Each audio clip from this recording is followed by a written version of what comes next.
This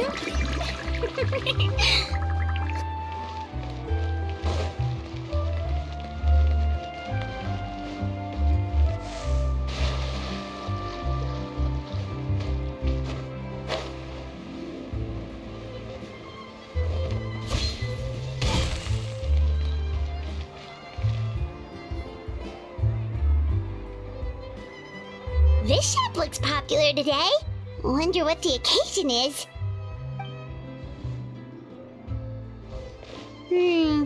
Butterfly Dew Cosmetics now on sale. Huh, looks like it. Oh, Sigewinne's here too. Hey there, Sigewinne!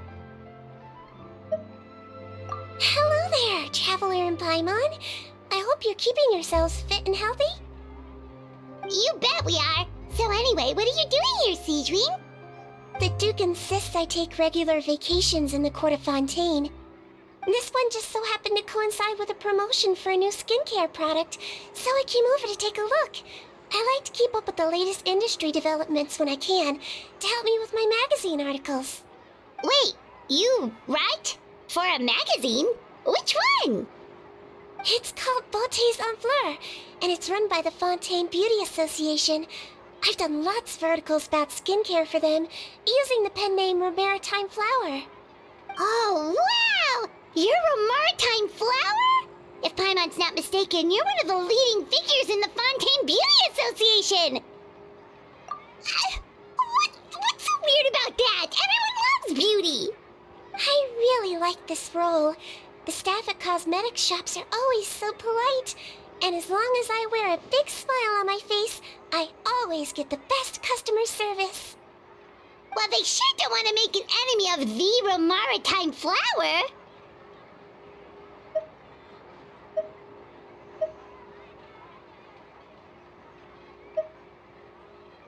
Obviously, it's because of Sigewinne's love for beauty. Still a leader of the Beauty Association? That's incredible. The truth is, I study this field because I cherish my own appearance. It has nothing to do with being beautiful or not. Oh, the words of a master beautician defy comprehension! Oh, wait, you're saying that natural beauty is the highest form of beauty, right? Not really. Actually, Melusine aesthetics are very different from human ones. We don't view humans based on their appearance. If I had to describe our approach, I'd say it's based on cuteness.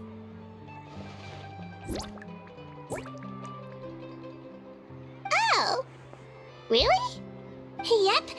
Still, I really value my current appearance, and in the process of taking care of it, I've ended up learning quite a lot about skincare and stuff.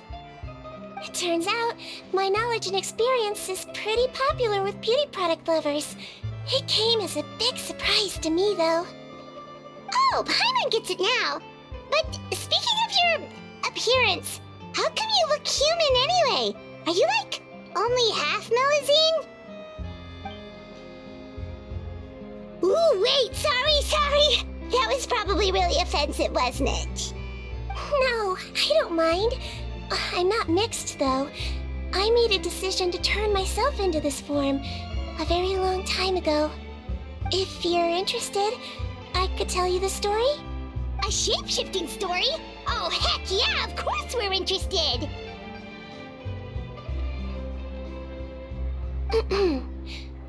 Once upon a time, long ago, humans rejected Melusines, and Melusines feared humans. There was one Melusine who became fascinated with human medicine, but no human wanted her help. And there was one girl who liked Melusines, so no humans would make friends with her. So the Melusine became the girl's friend, and the girl became the Melusine's patient. Your checkup's all done. You are still in perfect health. Thank you, Dr. Melusine. In this game of doctor and patient, a friendship was born. Then, one day, the girl fell ill, The Melusine was the only doctor to arrive on time, but the adults sent her away. Scram! Melusines can't be trusted! So just because I'm not human, I can't save my best friend? In desperation, the Melusine approached the frightening witch. She begged and begged until she got a reply. If you take this potion, concocted of sin, you will gain a human face and grow human limbs. But then, you will lose everything that attracted this friend of yours to you in the first place. Can you accept that? The Melusine did not hesitate for very long.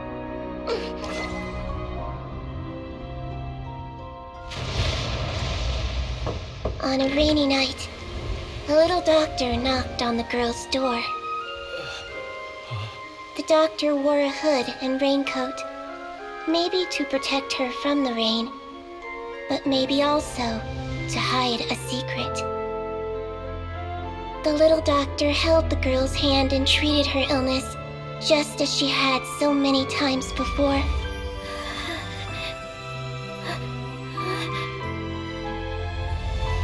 Dawn came, and the little girl's condition improved. But the little doctor was long gone, for she knew her friend would never recognize her again. And so, since then, I've lived my life in human form. Most people who know me just think I was born this way. Ooh, a witch? A potion? Why does this sound like a fairy tale? Trust me, it's a true story. Must be the way you told it then. It just sounds so... Yeah, not every Melusine would take human form to save their human friend. That must have been a huge decision. Treating patients is a doctor's duty. We must always find a way, even when the going gets tough. Ugh, it's so crazy that they turned you away just because you were a Melusine. Especially when their daughter was so sick. Well, sometimes appearance can be a real barrier. But that was a long time ago. I like how I look now anyway. I run too! You're super cute this way. Attention customers! Thank you all for waiting. Now, on behalf of our skincare partner, I'm delighted to announce that our exciting new product is now officially on sale! Well, there we go. Let's have a look, shall we? Paimon, if you want to buy any skincare products, I'll be happy to give you some suggestions. Really? Personal advice right from a leader of the Fontaine Beauty Association? What an honor! Allow me to introduce our newest skin lotion, Butterfly Dew. I'm sure many of you have already read about this product's trials in the newspapers. To say that it improves skin quality is an understatement.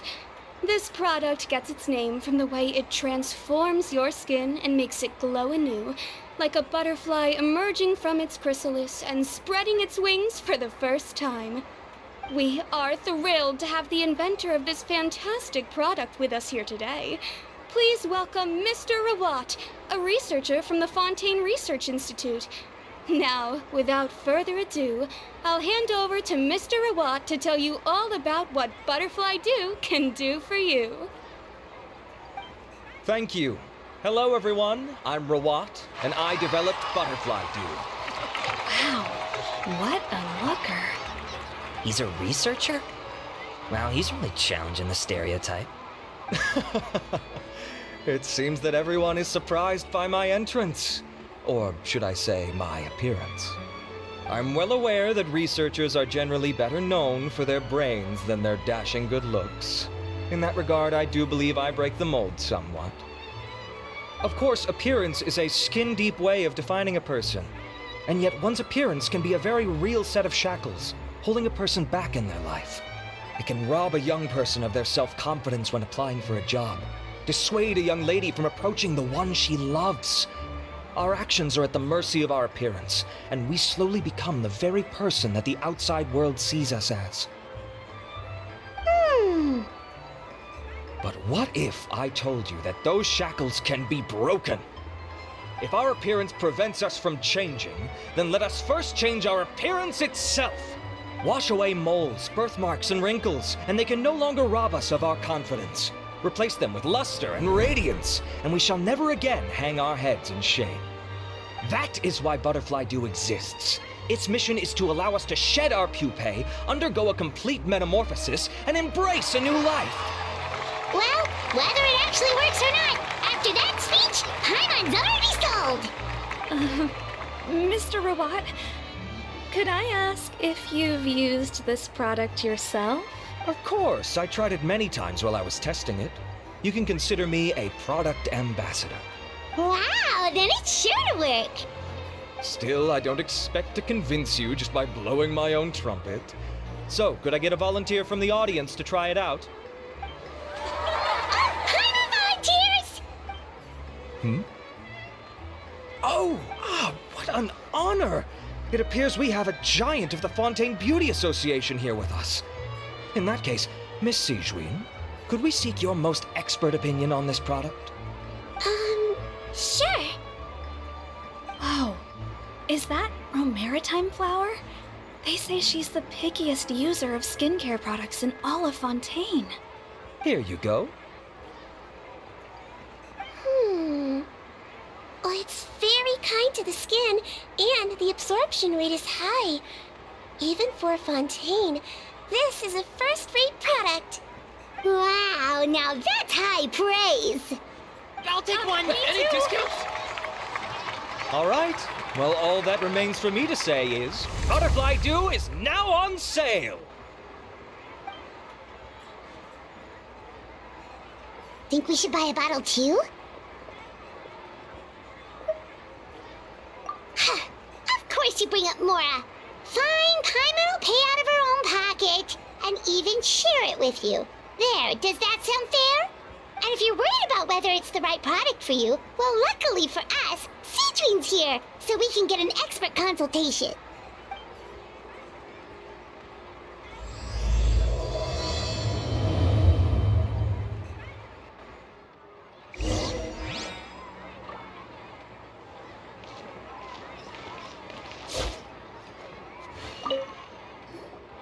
It's an honor to receive such high praise from you. To be honest, I was also hoping you might be able to point out some flaws in the product so I can keep improving it. With most skincare products, the pros and cons only become apparent with long-term use. Yet, this one has instant benefits, improving skin quality without any obvious side effects. It's one of a kind. Don't worry though, I plan to keep using it, and I'll publish regular reviews in Beautés en Fleur. You can read my thoughts there. All you need to do is subscribe. Oh, I was hoping for a more casual conversation, but you are a beauty association leader after all.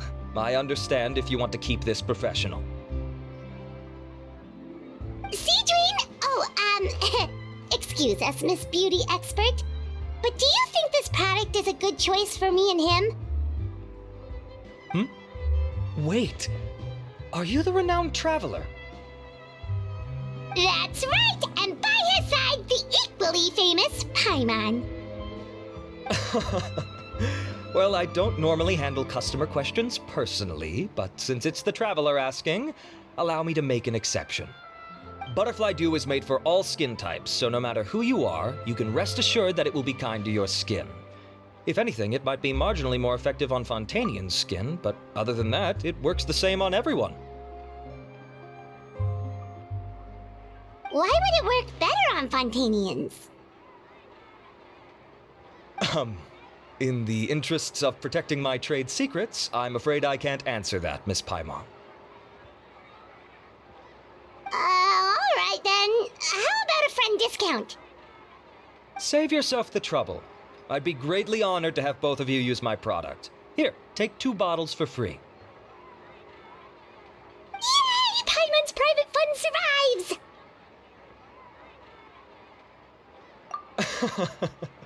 I can see why you might think that, but please don't misunderstand. This gift is simply a token of my esteem. There's no business motivation behind it. To me, finding new customers for Butterfly Dew is about meeting kindred spirits, fellow admirers of physical beauty. I consider it a labor of love. Admirers of physical beauty? Eesh, that's embarrassing to say out loud. It sounds so shallow. It's nothing to be ashamed of, Miss Paimon. Most people claim to desire inner virtue, but it's still physical appearance that turns their heads. This is a fact of life. It's only natural for people to desire to become beautiful. And that's exactly what inspired me to choose this research direction in the first place. You're right. Everyone loves beauty, don't they? Look at the time. My apologies, but I have other things to attend to. I'll leave you with these 2 bottles of butterfly dew, and I look forward to seeing you again. Paimon, I'd say there's no need for you and the Traveler to use this product for now. Why? Is there a problem with it? The quality is fine. I just think there's room for improvement. I think I could add some ingredients to the mix to make it more effective. Really? Then why didn't you tell Rawat about that? Researchers are a very special breed of human. You can point out their flaws to their face and they won't mind very much. But if you tell them that someone else could do a better job, ooh, now that'll make them really upset. If I'd mentioned it, he probably wouldn't have given you those 2 bottles for free. Fair enough, that makes sense. If you're interested in the more effective version, I can write up a list of ingredients for you. Just come get me once you've gathered them. When you say more effective, you mean it'll make Paimon even prettier? Ooh, how can we say no?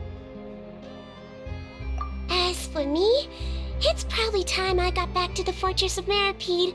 I mustn't leave the infirmary unattended for too long. Alright, see you there then!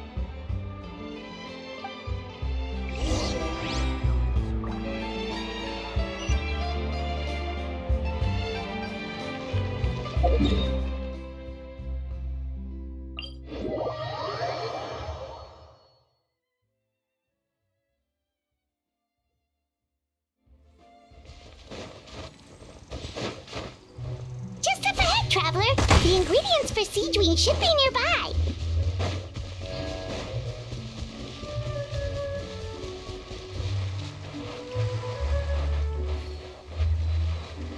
Yoo-hoo! Rest and rebuild! Boom! Breath of the flame! Shia!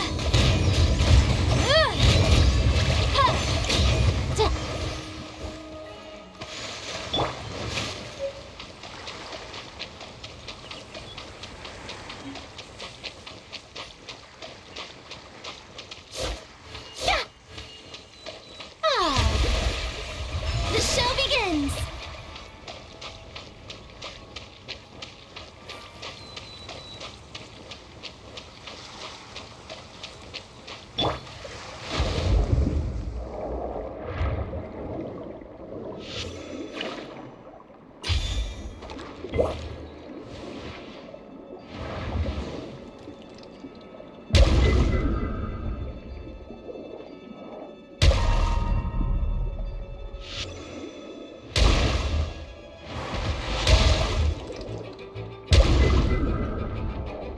Great! That's everything! Let's head to the Fortress of Meropide!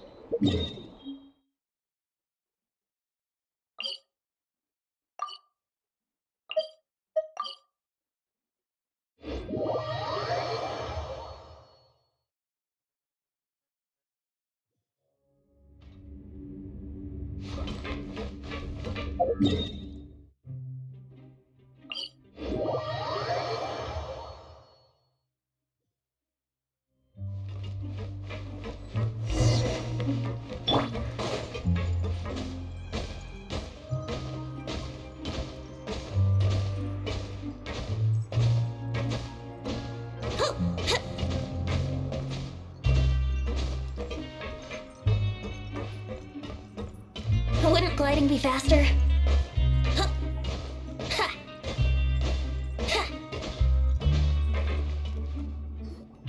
Whoa, the infirmary is packed! Please, you have to believe me.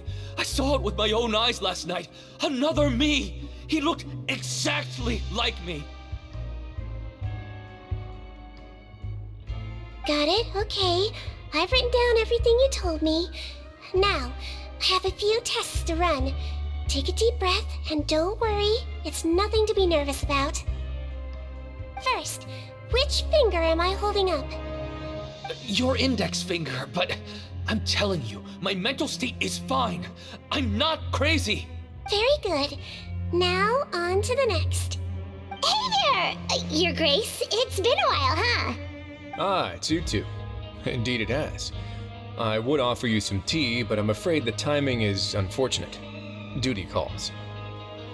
No worries. Actually, we were looking for Sigewinne. Do you, know what all of this is about?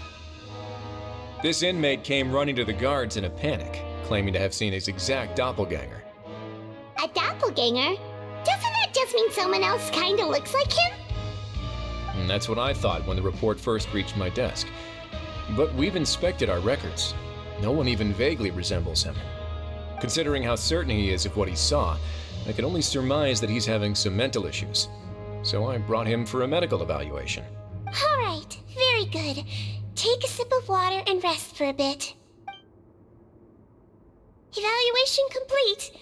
I couldn't find any symptoms pointing to a physical condition. I see. So do you still believe there's more likely to be an issue with his mind than his body? I have to assume so for now. Psychological issues are more difficult to detect. At this stage, we can at least confirm that he is in command of his cognitive faculties. The rumor mill will go crazy if word of this gets out. Guards, take him to the ward for a period of observation.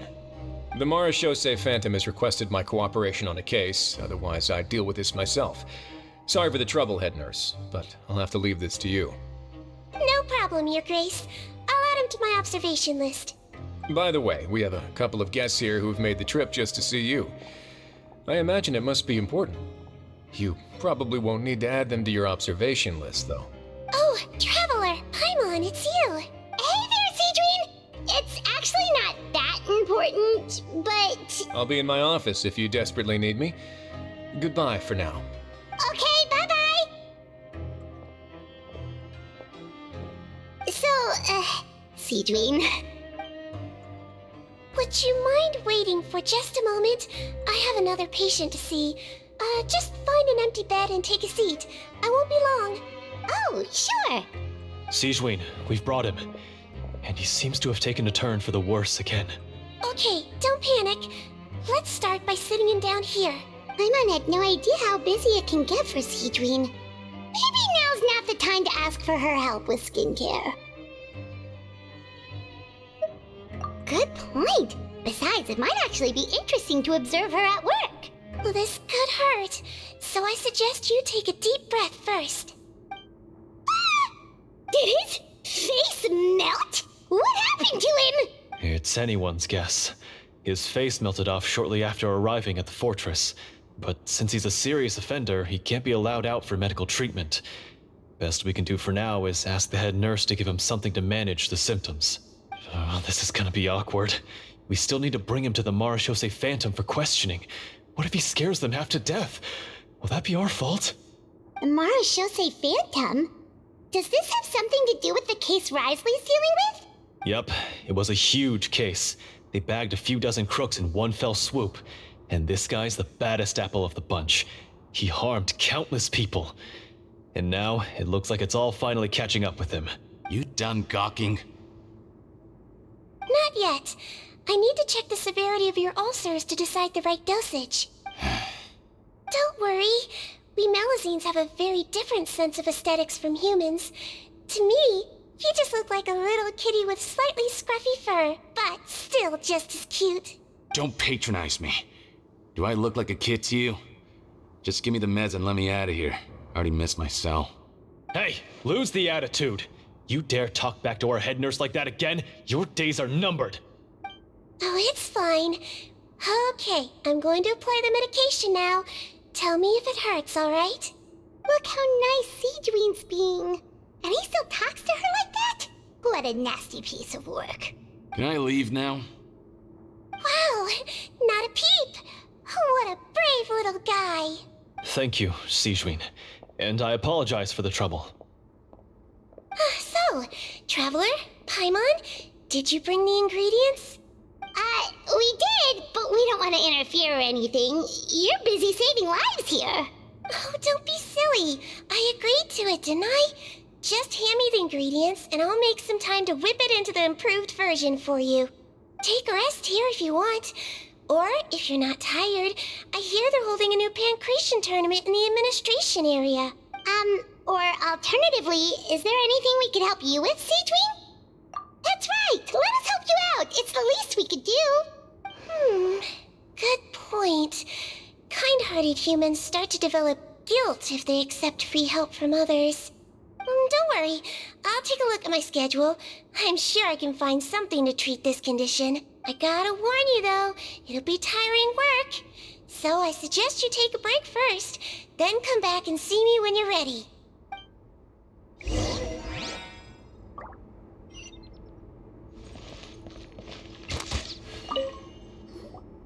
We're ready, Sigewinne! What's our first mission? I found the perfect job for the traveler. First, I'd like you to lie down in this bed.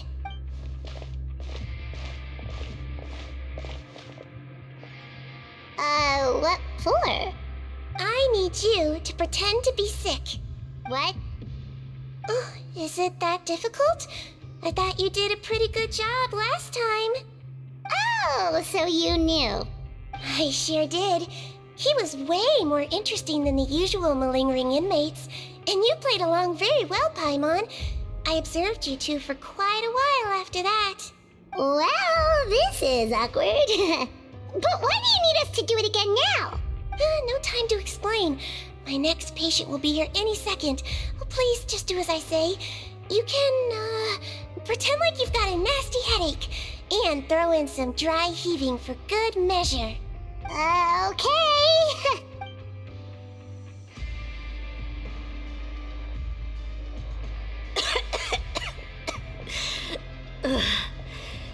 Hey, Doc, it's me.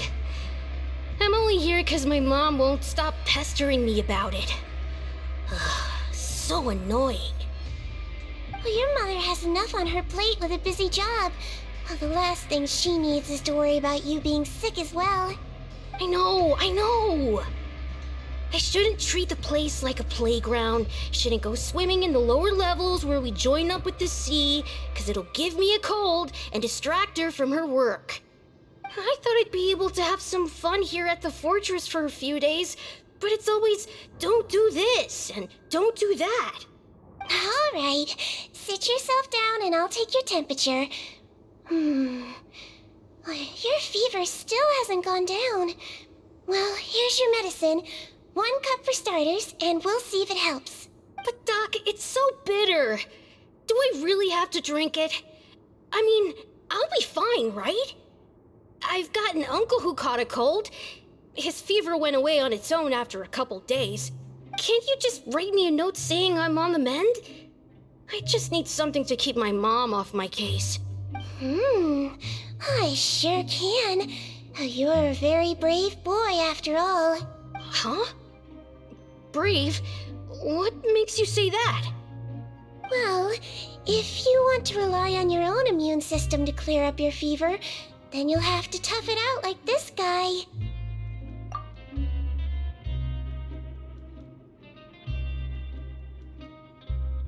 Hang in there, traveler. Are you gonna puke? Paimon can get you a paper bag. Huh? As long as you're tough enough to get through the nausea and dizziness caused by the high fever, you'll be right as rain after just a few days' rest. And if I'm not tough enough? Hey, wake up! Wake up! Put it this way. At least you'll never have to see the doctor again, right?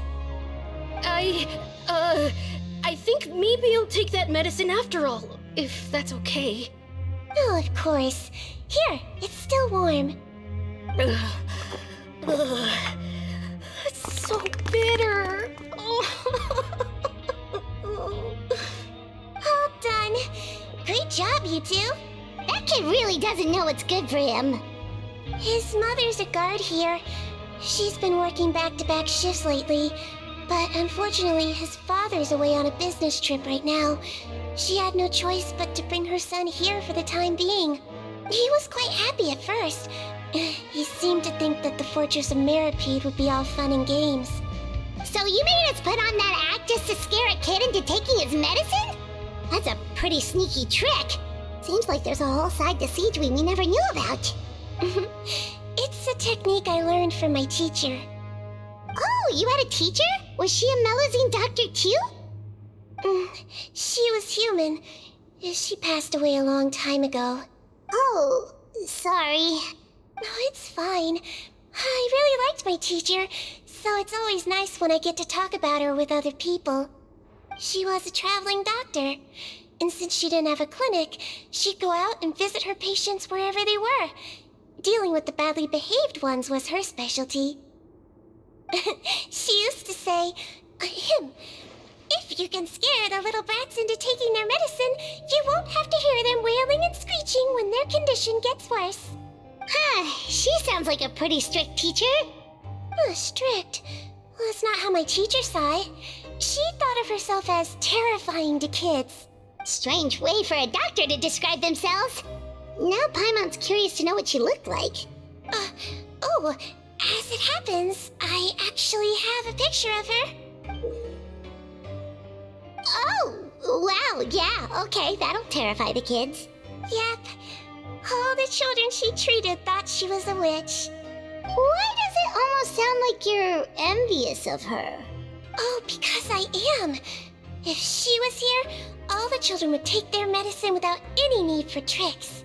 A doctor who looks like a witch. True, they wouldn't dare try anything funny with her around. Oh, me, on the other hand, it's hopeless. Children aren't afraid of me at all. That's actually a good thing, you know? Oh, my next patient should be arriving now. Would you mind lending me a hand again? Sure thing! On to the next mission.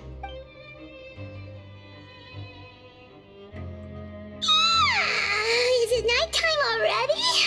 That flew by. You really have a busy job, Sigewinne. Well, thanks to you two, it was much easier today. Aww. Should we get some rest? It's getting pretty late. Oh, there is one last thing. I have to keep it confidential, so I usually leave it till after everyone's clocked out. Confidential? Are you sure you can tell us? It's fine. You're not living here anymore, so it's okay if you know.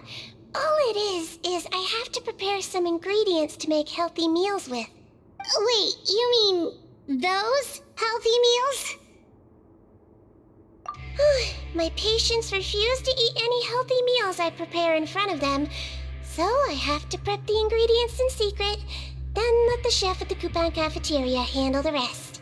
Considering even the chef's version makes people uneasy, it really makes you wonder what's in it. You want to find out? I can teach you how to make it. That way, if you ever suffer from exhaustion on your future travels, you can prepare a healthy meal for yourself. It's really good for you, you know. Sure? Guess we can help out one more time. The ingredients are ready. Now, put them on the table and add them in the order I tell you. First, we add this special slime condensate. Stir it thoroughly, then pour it in. See that? It adds elasticity. It looks just like tasty jelly, doesn't it? Yeah, it really does. Until you remember it's slime condensate. Next up, xenochromatic crystals. You want to crush them up into a fine powder, like powdered sugar. Wait, are those from Fontimer Aberrants? Are you sure they're edible? Finally, we'll need some high-protein meat. Frogs are an excellent choice. You just need to clean their innards, and then you're left with some lovely, tender meat. Oh! Frogs. And we're done. All that's left now is to pack them into lunchboxes and hand them to Walsey. Yesterday in the production zone, I noticed an inmate who's been working for 2 days straight. That means it's a healthy meal for him tomorrow. Sigewinne really does have the inmates' best interests at heart.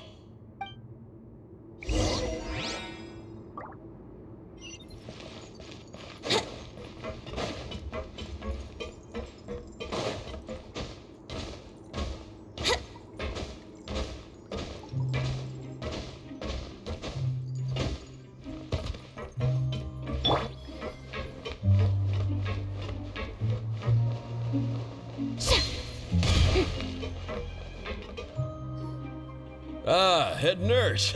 Got some extras for me? Just the one today. The serial number's on the lid. Sounds good. I'll make sure it gets delivered. Sounds like they're talking in code. Thanks for your help.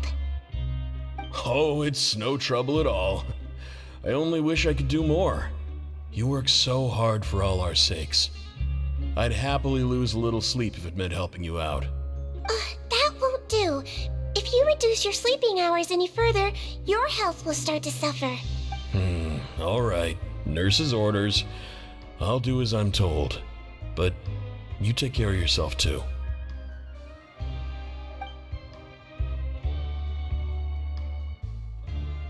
Well, I'm done with work for today. Thanks for helping out, you two. Seems like the guards and staff here have a lot of respect for you, Sigewinne. In just one day of helping you with your work, it feels like we've done a lot for the fortress. Head nurse, please, wait. I'm sorry to disturb you this late at night, but I think you'll agree. This is urgent. Okay, just relax and catch your breath. What's the matter? The guard at the observation ward, Odilon, he told me to pass on a message to you.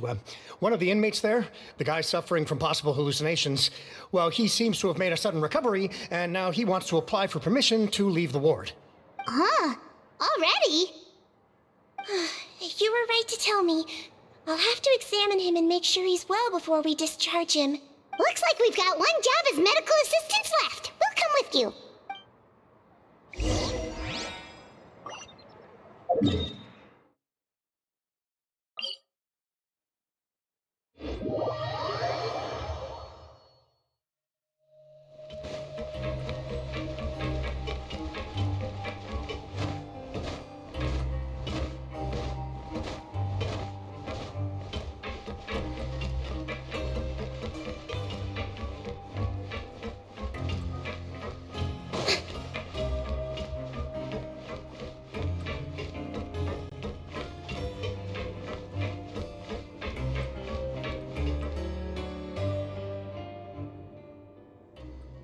Ah, head nurse, you're finally here. I'm so sorry for all the trouble I've caused you, but I believe I've now made a full recovery. After giving it some thought, I'm sure that I was probably just seeing things. Stress-related, I imagine. I'd been working long hours, so I definitely wasn't in the best state of mind. I totally understand. Still, I have to give you an examination before I can discharge you, okay? So, take a deep breath and don't be nervous. It'll be the exact same procedure as we did this morning. We can start whenever you're ready. Again, so sorry. I was in such a state this morning, I barely recall anything. Would you mind taking me through it again? Oh, not at all. It's a lot to remember. First up, we have a little cognitive test. Just concentrate and you'll be fine. To start with, which finger am I holding up? Your pinky. All right, all indicators seem normal. So it was a stress-induced hallucination after all? Well, we've certainly had previous cases of mental illness caused by overwork, which is why I carefully observe everyone in the production zone. I wonder how I managed to miss the signs this time. Please, head nurse, you shouldn't blame yourself. I'm just still adapting, that's all. Pushed myself too hard, and I guess I couldn't take it. Thanks for looking after me. I'll be as good as new after a good night's sleep. And if you can give me the okay, I know I'll sleep better back in my good old dorm. It can be difficult to relax in an unfamiliar environment. All right then, you can leave the ward. I suggest you take 2 days off to focus on your recovery. I'll take you off the observation list for now, so you're officially discharged. Great. I can't thank you enough, head nurse. Mr. Odilon, could you escort him back? Of course. I'm on guard duty in the administrative area tonight, so nothing will go wrong. You have my word.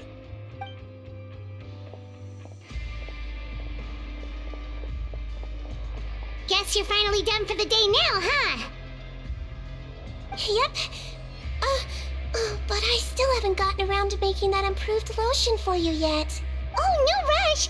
Seriously, it's super late now. You should go get some rest too. Well, tomorrow it is then. Good night, Traveler. Good night, Paimon. Hope you sleep well. Oh, don't you worry. We will. After a productive day of work, we're both gonna sleep like a log. Yeah, sleep tight, Sigewinne. See you tomorrow.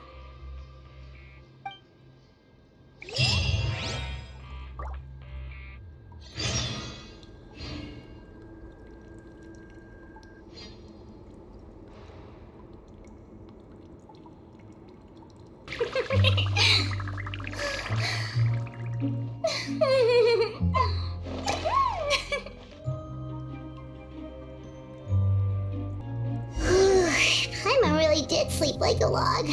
Let's go find Sigewinne.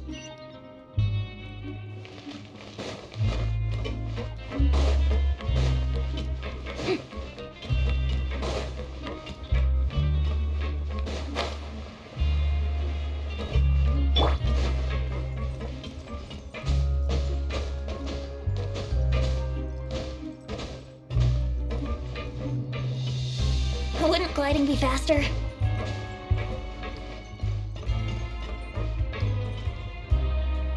Oh, how is the infirmary even busier than yesterday? Good morning, Traveler and Paimon. I have a few people here for a checkup, so you might need to wait for a while. No problem. Anything we can do to help? There's a bit of a complicated situation here. I'm still getting to the bottom of it myself. You have to believe me. I'm telling the truth. You're in a medical facility. Keep it down. Please, listen to me. I'm not Gascon. I'm Uy. You're a horrible liar, you know that? We get all your mugshots with the arrest warrants. It's clear as day that you're Gascon. You mean because of the way I look? I don't know what happened. I just woke up like this. Then you guys dragged me in here for an interrogation. I brought you here to figure out what's going on. If you truly are the victim of an injustice, yelling isn't going to achieve anything. At most, it'll delay your vindication. All right. I get it. This is nuts. Yesterday's interrogations went fine, and now this. Morning, Your Grace. What's going on? Remember the case I mentioned yesterday? The one brought to me by the Marechaussee Phantom? Well, we've been questioning the inmates involved this morning. Every single one of them is claiming mistaken identity. Huh. That's even weirder than what that guy was saying yesterday. The thing is, none of them have been able to provide any evidence whatsoever to support their claims. Questioning them further got us nowhere, so for now, we've brought them to the infirmary. And we thought yesterday was as busy as it got for Sigewinne. We've compiled their statements. Have a look. Perhaps there's something we missed.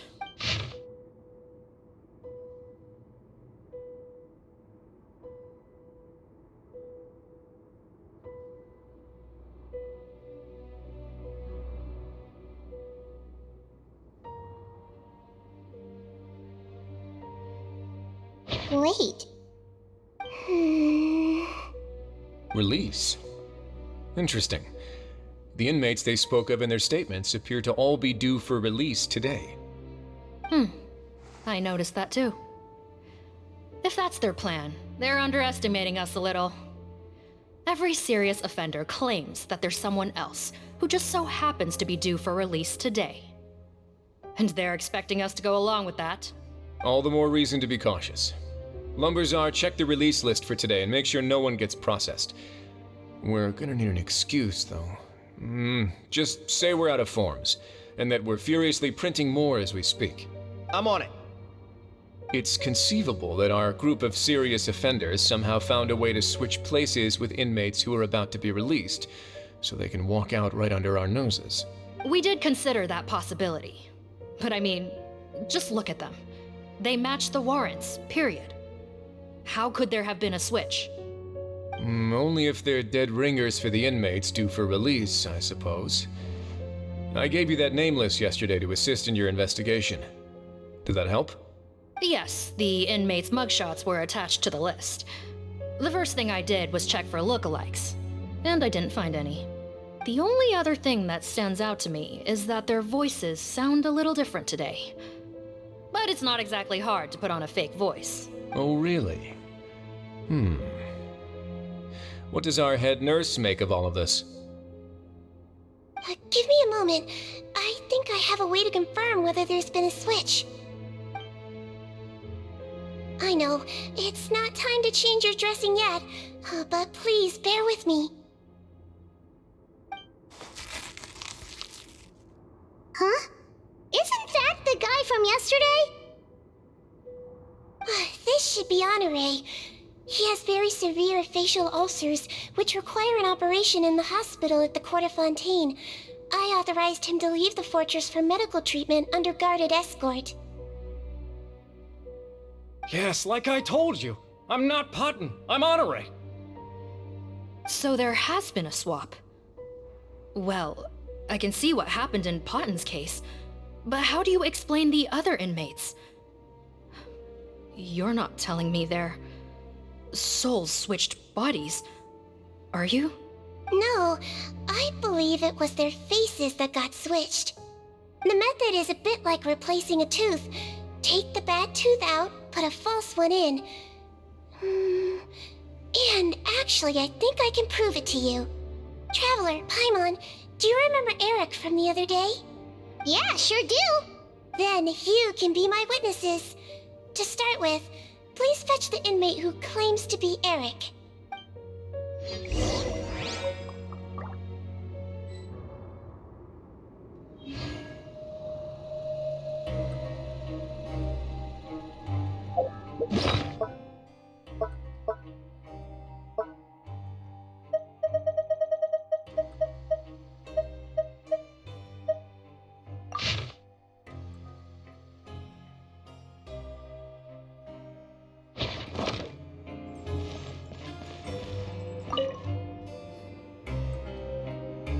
So, you're Eric? Yes, head nurse, it's me. You do believe me, right? I need to do another examination on you. Same procedure as yesterday. All right, it's the cognition test first, right? So I need to concentrate. Now, try to recall if you can. The last time we did this test, which finger did I hold up? I believe it was your index finger. But that means...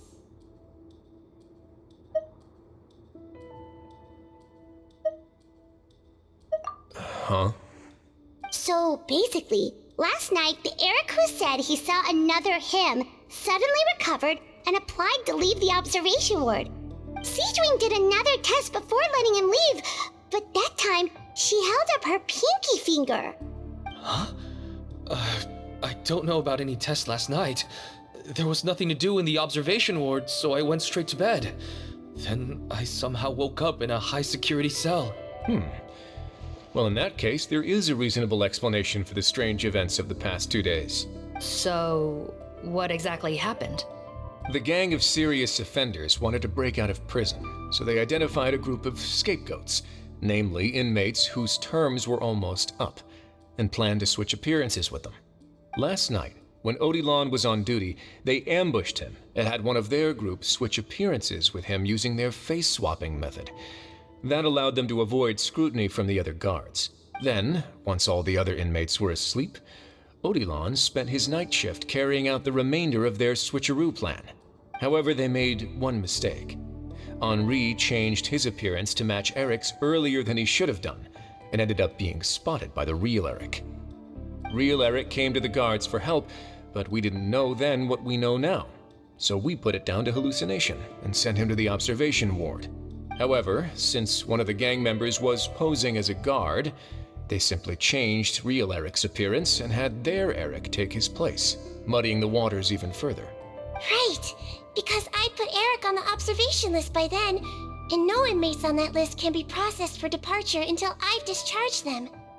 Hence why the imposters had to pull that little stunt to get fake Eric off the list. Yeah, it all makes sense now! The Duke cracked the case! Well, I can't fault the reasoning. But I'm afraid that we ruled out the possibility of face switching very early on in this process. Criminals altering their facial appearance to commit crimes is nothing new. In fact, one of the explicit duties of the Melusines and the Marechaussee Phantom is to identify criminals in disguise. We carefully examined all the suspects, and there is no evidence that any means of disguise were used in this case. Huh. Well then, how do we explain all this? So far, it seems more likely that the gang stole documentation belonging to the inmates due for release, and are using that to commit identity fraud. Actually, there is a potion that can completely change someone's appearance. If they use that, even a Melusine wouldn't be able to detect it. A shape-shifting potion? Forgive me, head nurse, but this is the first time I'm hearing about it. If such a potion truly existed, it would jeopardize our entire investigative process at the Marechaussee Phantom. Are you certain of this? Yes, I am. But... Please, trust me in my professional opinion as an experienced clinician. At the same time, without any solid evidence, it's pure speculation. If we can round up all the inmates suspected of switching places, then have a little talk with both sides, we might just get our answer. Yep, let's do that. Okay. Well, it was our negligence that meant we had to come and conduct these post-internment interrogations. And I know it's put you out. We'll do it your way. Your Grace, bad news. I paused the releases like you asked, but we were too late. A bunch of people already got processed 2 hours ago. I checked the list, and sure enough, it's all the people who gave statements. 2 hours ago? That's before today's interrogations began. They had this all planned out. So there really was a switch after all. They really pulled the wool over our eyes on this one. We should be able to catch up with them if we leave now, right? Not if that potion is real. They can just switch faces again after leaving the fortress. And if the Marechaussee's Melusines can't even spot them, we wouldn't know where to start searching. Yikes! So we're at a complete dead end!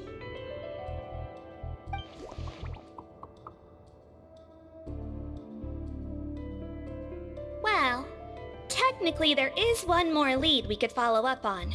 We were only able to arrest this gang thanks to the help of a researcher from the Fontaine Research Institute. I believe his name is Rawat. Oh? Rawat? Isn't that the handsome guy we met at that skincare promotion? Handsome? Maybe from a human point of view. I just remember that he specialized in potions. One of the crimes this gang is charged with is the manufacture and sale of illicit drugs.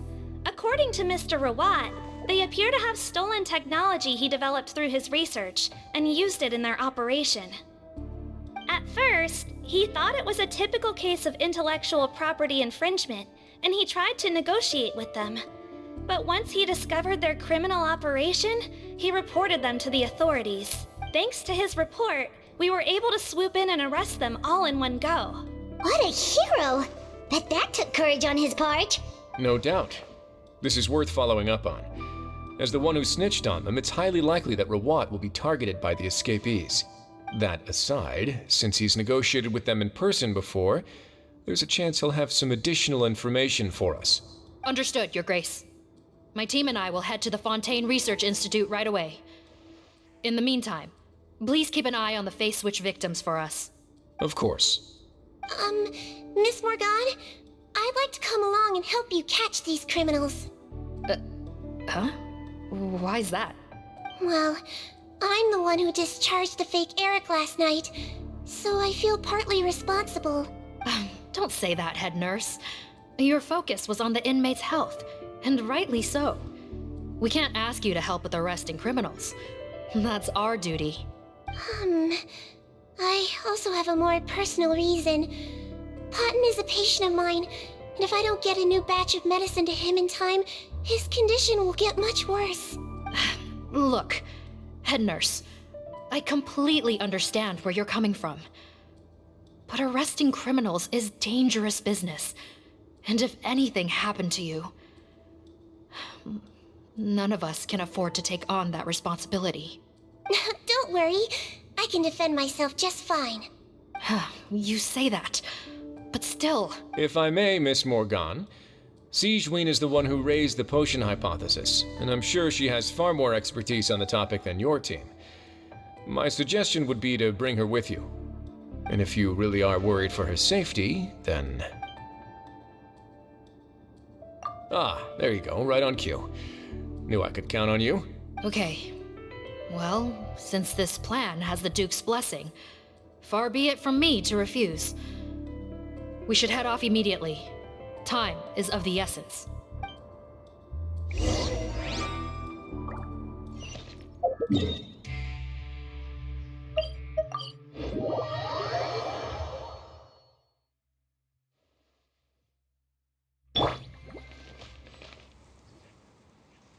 Greetings.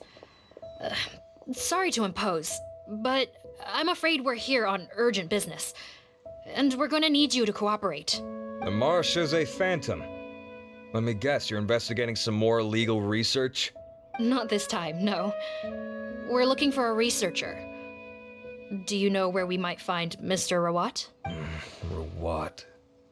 Oh yeah, Mr. Handsome, right? He actually doesn't work on site here very often. There's a handful of researchers in the nearby area who know him pretty well, though. You can see what they know. Just a handful? Paimon figured he'd be the most popular guy around.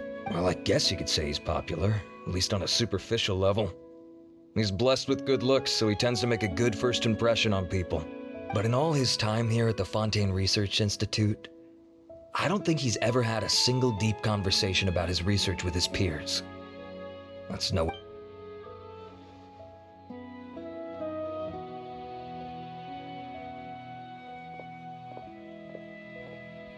That's so weird. He definitely didn't come across like a recluse at that product promotion. I don't find that weird at all. He definitely didn't strike me as the kind of guy who's good at making friends. Really? Paimon couldn't tell. Must be a Melusine perception thing. Okay, we should talk with his acquaintances. But we also need to check the Research Institute for any clues. Let's split up. It'll save us some time. Sure thing. We'll go ask around among the other researchers with Sigewinne. Paimon's suddenly kinda curious to know what everyone really thinks of him.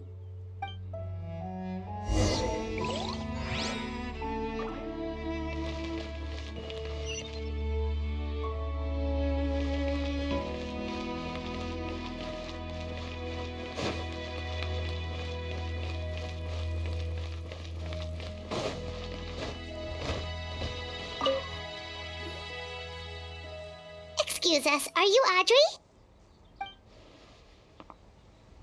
That's me. What is it? Are you close friends with Rawat? We're trying to find out where he is. Close friends? You mean because I told him I had feelings for him once? I doubt I'm the first or last at the Institute to make that mistake. Why would you single me out as a close friend? I should have known, really. Men like him, they just enjoy being surrounded by fawning women.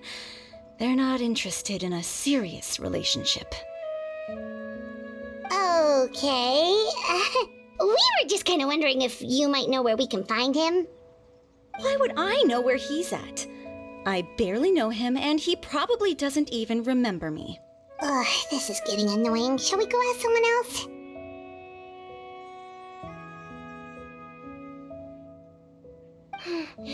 I think she knows Rawat better than she cares to admit. If we leave now, it might be a wasted opportunity. Maybe, but we're not going to get much out of her while she's in this state, are we? She's displaying symptoms common among people in love, if that's what you mean. But I know a cure. It's curable? Oh, we're still no closer to finding Mr. Rawat. Oh, by this point, he could be in grave danger. Danger? Wait, why are you looking for him again? Oh, that's right, yeah! The Marechaussee Phantom said that he's been targeted by some pretty bad people. We need to make sure he's safe. What? How has this happened? He seemed fine when I last saw him, and that was only a couple of days ago. Just happened to run into him, of course. Oh, I see. Well, do you have any thoughts on where he might be right now? Okay, but this is purely out of concern for his safety. If he's not at the Institute, he might be at his mother's place. I heard she raised him alone, that they had it pretty tough financially, and these days she's housebound due to illness. He makes regular trips back home to check on her. Oh, okay. Do you know the address? Nope, sorry. I only found out the thing about his mother because it came up in conversation once. I was just trying to find out more about him, so I could get to know him better. When I told him I had a crush on him, I offered to help him take care of his mother. And yeah, maybe that was a stupid idea, but did he really have to yell at me for it? It's like, fine, I can take no for an answer, but what's with the temper tantrum? Unbelievable. These guys only want to show you their charming, well-groomed exterior. They can't stand it when a few home truths shine through. Looks like her love syndrome is flaring up again. We need to find out Mr. Rawat's mother's address. Let's check with the Marechaussee officers when we regroup. Cool, sounds like a plan.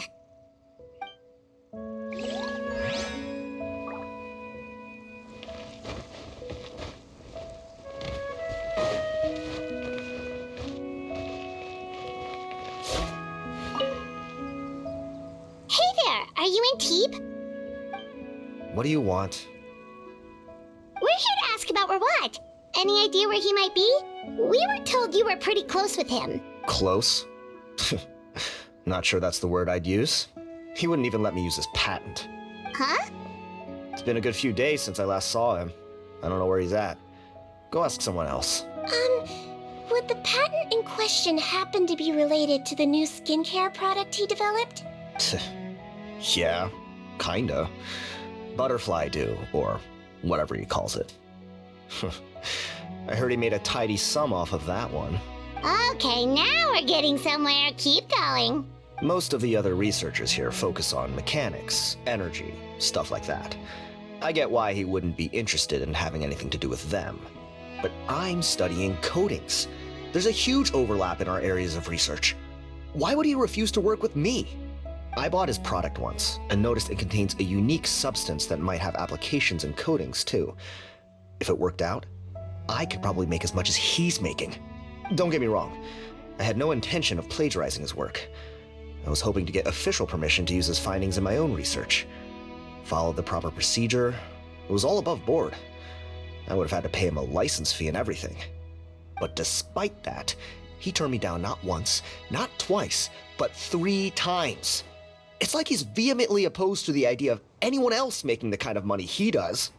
Huh, so is Rawat antisocial, or is this guy just jealous? Well, it doesn't look like we're gonna get any info about Rawat's whereabouts from him.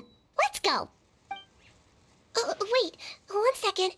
Mr. Antibes, next time you go shopping, you should buy some Buell fruits. Peel the skin, steep in water, then drink. It'll help calm your mood. Huh? Yeah. Thanks.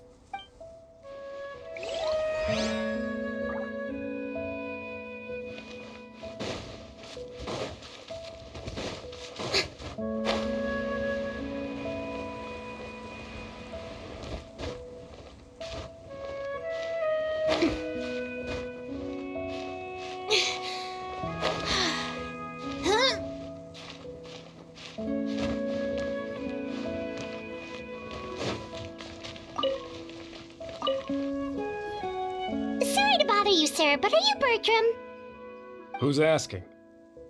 Just some concerned citizens helping out the Marechaussee Phantom with an investigation. We'd like to ask you about Rawat's whereabouts, if that's okay.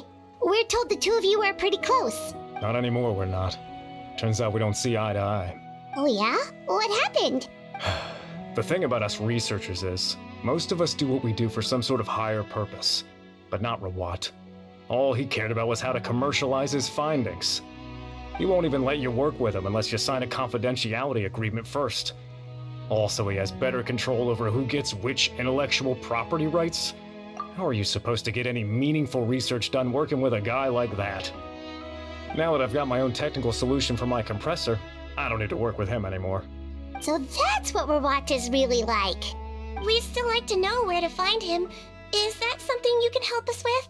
Wait, Yeah, I know you. You're the head nurse at the Fortress of Meropide.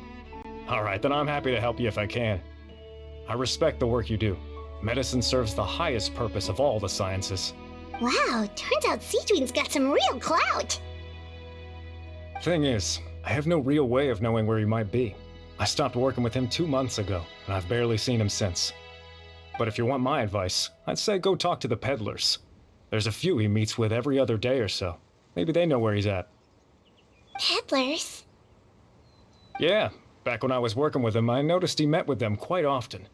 Wouldn't surprise me if they were involved in some shady business together, because it seemed like they went out of their way to avoid discussing anything in my presence. The little I overheard was about manufacturing and selling pharmaceutical drugs. Like I said, he's all about the money. Drugs? Doesn't he work with skincare products? Do those count as drugs? Who knows? I never cared to find out. He's the Morag rubber, not me. Thank you. You've given us plenty to work with. Welcome. Goodbye, and may we both reach new heights in our scientific endeavors. Well, that's all 3 researchers. Let's head back to the meetup point.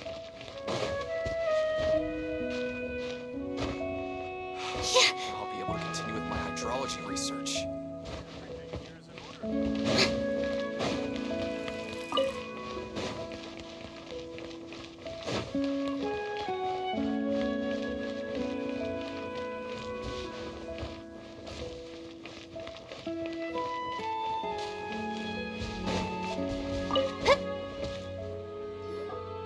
You know, Paimon started out thinking Rawat was a handsome researcher with a friendly and cheerful personality. It's such a surprise to learn that his peers have a different impression of him. So, what's your view of him now, Paimon? A handsome researcher whose difficult upbringing turned him into a profit chaser with a chip on his shoulder? So your thoughts about his appearance haven't changed at all? Well, his looks are kind of a big deal, at least in Paimon's opinion.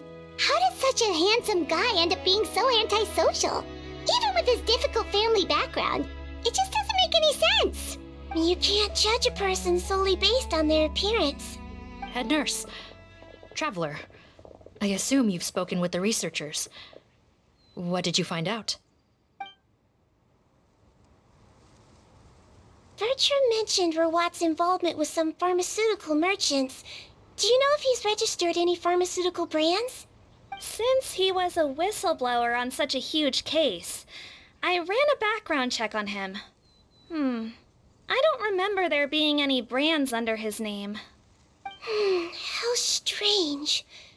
If he was so focused on commercializing his research and averse to sharing his technology with others, why wouldn't he have registered his own brands? Maybe he and his business partners needed to avoid public scrutiny? You think he may have colluded with the gang? Well, the crime was manufacture and sale of drugs, and that would certainly be in his wheelhouse. We can't rule it out. Isn't that pretty unlikely, though? He was the one who blew the whistle on them! Most children who come to me with tooth decay have suffered pain for a long time already, but they'll still try to hide the fact that they eat too many sweets. Grown-ups and children aren't so different in that regard. If you say so. I saw him when he came to make his report, and I certainly didn't get the feeling that he was the type to collude with criminals. Perhaps it's more likely that they were coercing him. You mentioned that he comes from a poor family. So, it's possible that the criminals approached him asking for academic support, luring him in with the promise of riches. By the time he discovered who they really were, he was in too deep. They had leverage on him, so he was forced to keep working for them. I've seen it happen many times before. That does make a lot of sense. It would definitely definitely explain why he was so unwilling to cooperate with his fellow researchers. No wonder he's so unsociable. He must be on edge all the time with a gang of crooks breathing down his neck. In that case, the situation could be worse than we thought. If Rawat was working with the escaped inmates, they're sure to know more about his whereabouts than us. Oh, there's a good chance they'll get to him before we do. Based on the information we've gathered so far, he was last seen 2 days ago. If no one's seen him since, maybe we're too late. 2 days ago? So he went missing right after that product promotion. That was the same day he reported the criminals, too. Not a good sign. Don't worry, everyone. I believe we still have a chance. Since he disappeared right after blowing the whistle, it's likely that he's gone into hiding. Yeah, he must have been worried that they'd come for him. All the more reason to find him as soon as possible. The only lead we have at the moment is his mother's house, which you mentioned earlier. Seath, think you can find the place? Yep. When you register a brand, the Court of Fontaine requires you to provide a legal address. The one Rawat wrote down was in the outskirts of the city. That should be the place. Okay, then there's no time to lose. Let's move.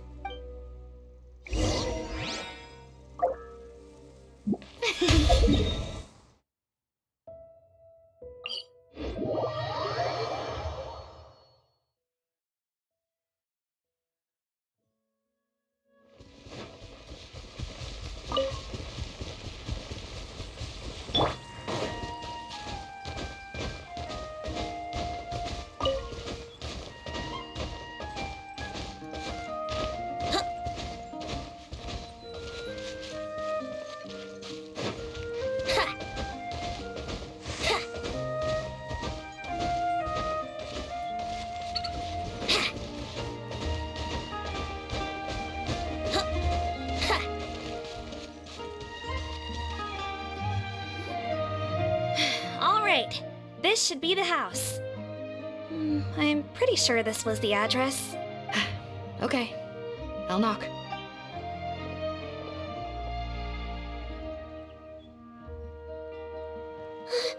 Sounds like whoever's inside has restricted mobility. Oh, it seems serious. Oh, what's the fastest way to get this door open? Break the door down? No, I'll handle it. Let the expert deal with it. There'll be a mountain of paperwork if we damage a citizen's property.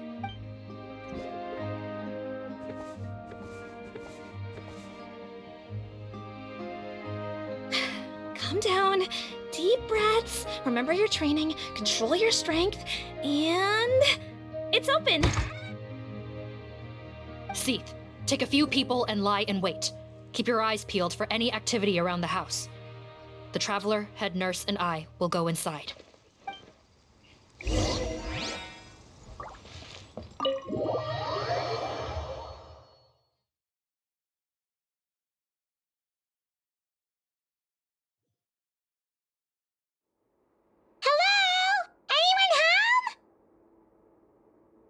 Oh, there. On the bed, there's an old lady. That's gotta be Rawat's mother, right? She doesn't look like she's in any state to be answering our questions, though.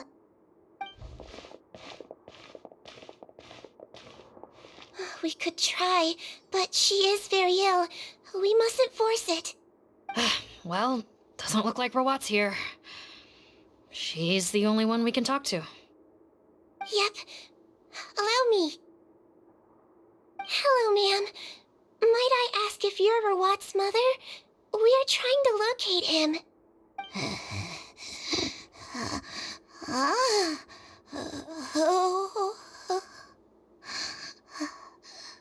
Hard of hearing, perhaps. Does anyone have a picture of Rawat? I have one here. I'd like to show you a photo, ma'am. Is this your son? Do you know where he is?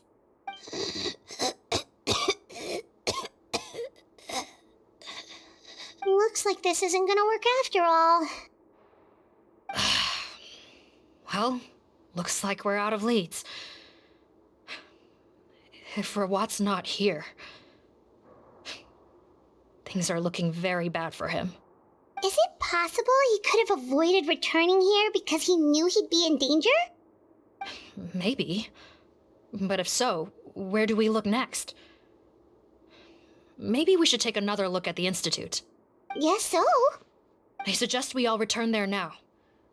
We found a good amount of useful information the first time, but perhaps there's something we missed. This is our last hope. Sorry, officer, but could I stay here for a while? This patient requires some care. Of course. Traveler, stay with the head nurse. You're technically here as her assistant after all. Also, I'd like some Marechaussee members to stay as well, and keep an eye on the area. Why's that? If Rawat knows how serious his mother's condition is, he will return. Got it. Okay, I'll tell the squad members in hiding to stay put and keep a lookout. Thanks for helping me out yet again, Traveler and Paimon. No problem. But when you say her condition is serious, do you mean... Yes. She's barely clinging on to life. Oh. Let me take care of a few things first. Could you pass me the towel over there? Yeah, of course.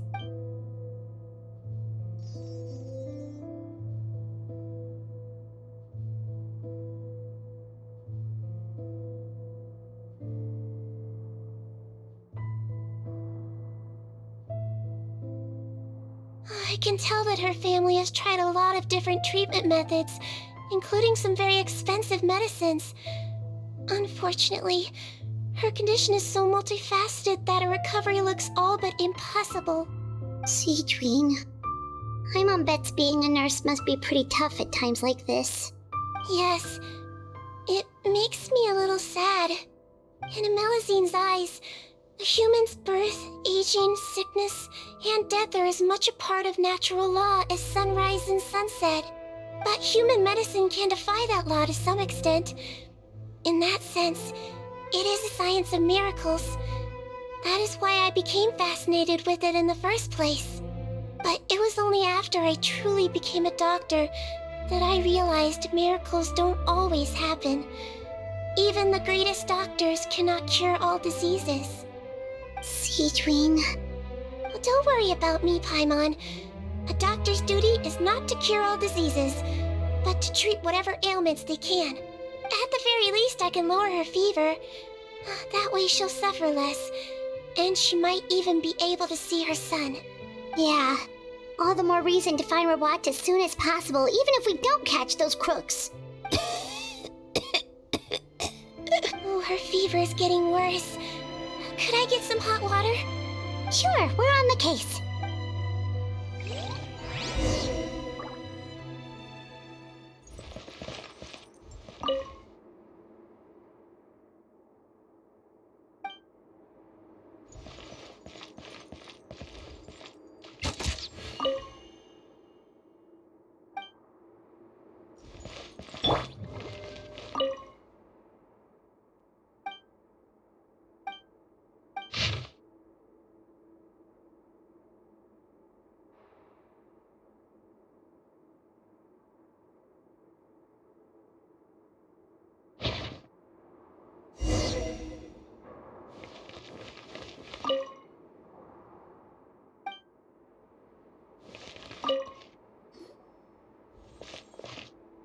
Found the hot water? Sure did. And look what else we found. Judging by this journal, it seems like Rawat has a private lab. There's a good chance he could be there right now. We gotta go tell Officer Morgan right away. Oh, that's great news. But hold on just a moment. The wet towel is ready. I'm giving you another injection. Are you feeling better now?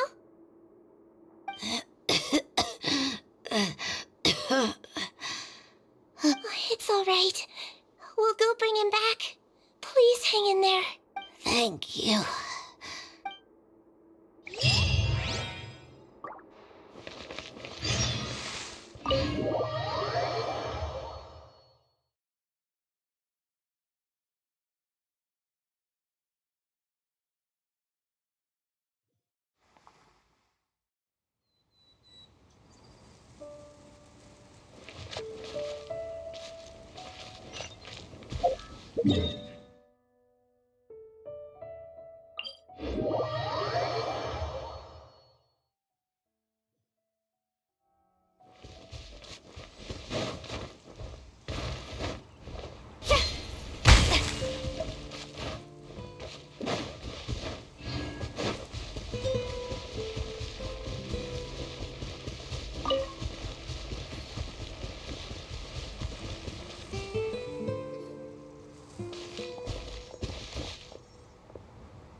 It's Officer Morgan! They're already here!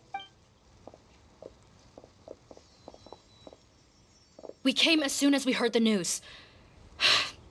I can't believe we were so careless.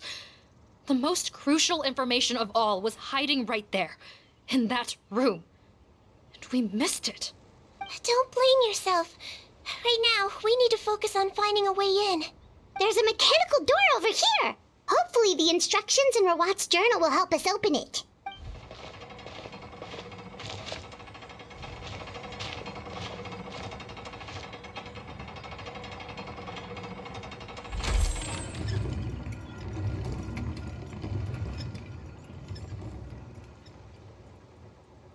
It's open. Let's go in.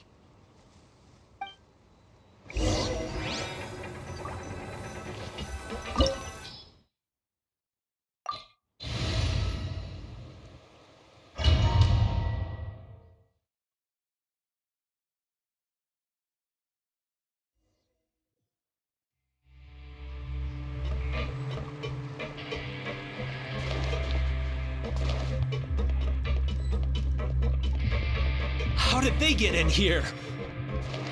Captain, up ahead! Those look like our fugitives! So they found this place too? Don't let any of them escape!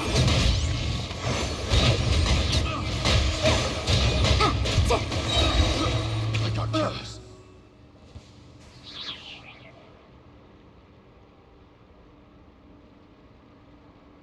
Captain, according to our list, many of the fugitives aren't accounted for.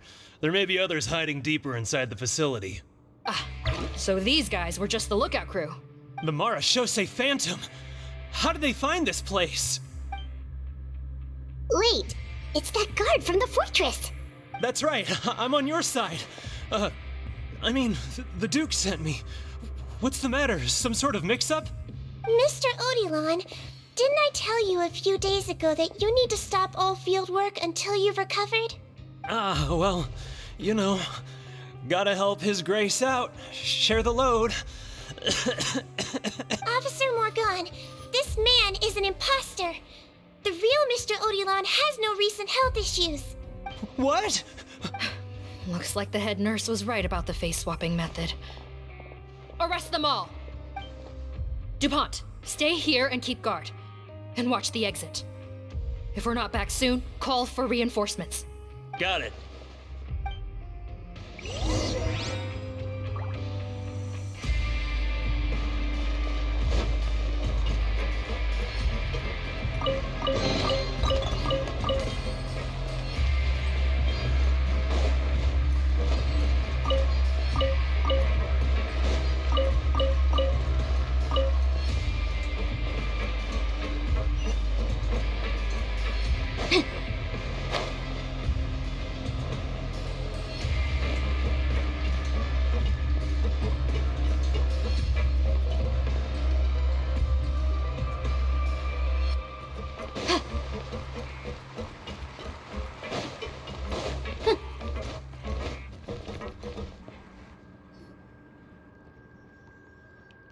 So many jars. Was this some sort of production facility? This scent, it's probably the ingredients used to make butterfly dew.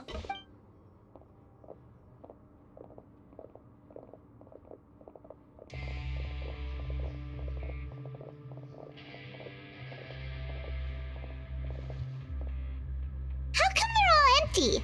Did it sell so well that he ran out of supplies? How strange. Why would Rawat choose to manufacture a popular product like that in such a difficult-to-reach location? Given our suspicion that he may have been coerced into the illegal drug trade, I would have thought that any production facility we find here would be used for illicit purposes. Perhaps butterfly dew is itself an illegal drug. Do you have any evidence for that claim? No, just a guess. We need to find Rawat as soon as possible. He has all the answers we need. Understood. Well, let's not linger here. Let's go. Come on.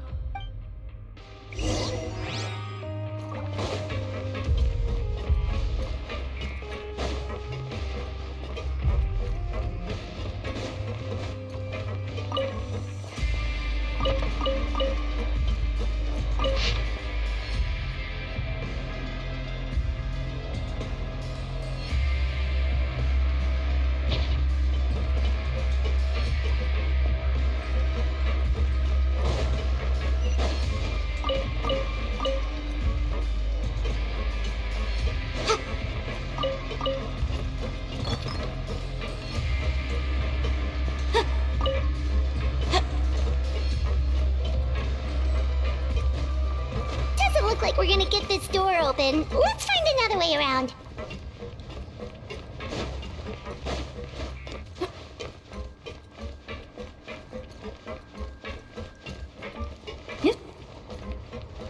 This one's closed too.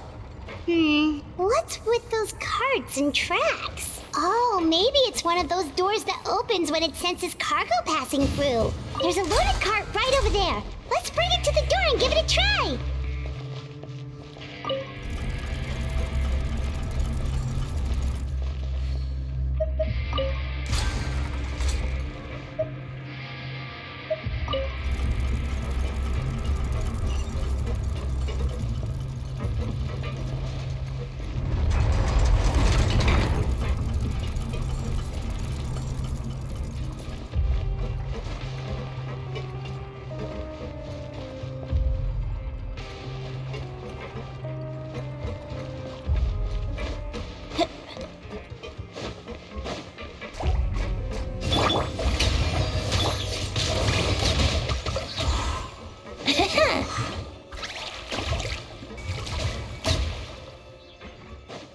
Brace yourself.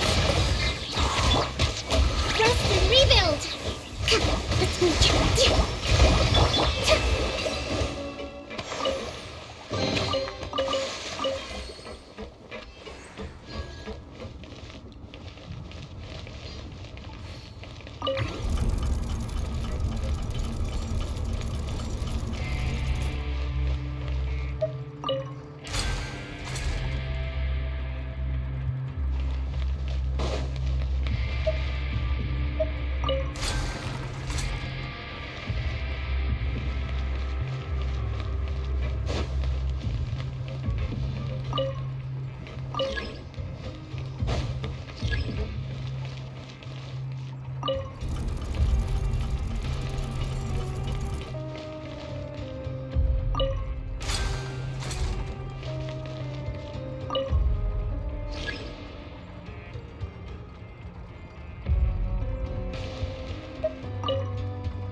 This room's much smaller than the others. Judging by the implements on the table, this looks like a potion-making lab. Head nurse! Over here!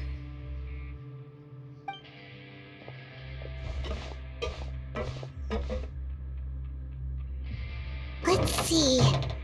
Huh? Rawat's clothes? Why would he change here? Perhaps they stripped him down, left the clothes behind, and disposed of him somewhere else? Yikes, Sigewinne, where did that come from?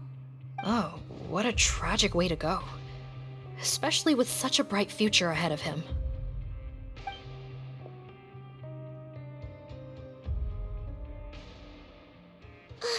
There's a path leading further on, Officer Morgan.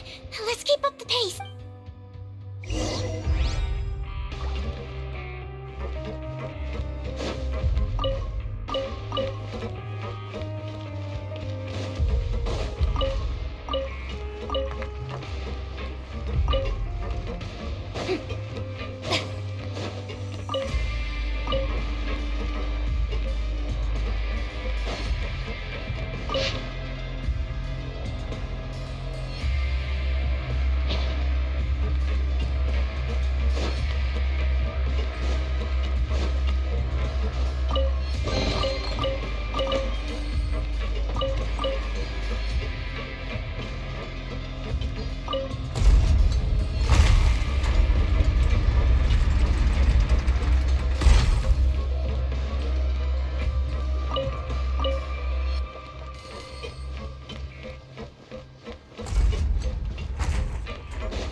There's a whole bunch of people in there.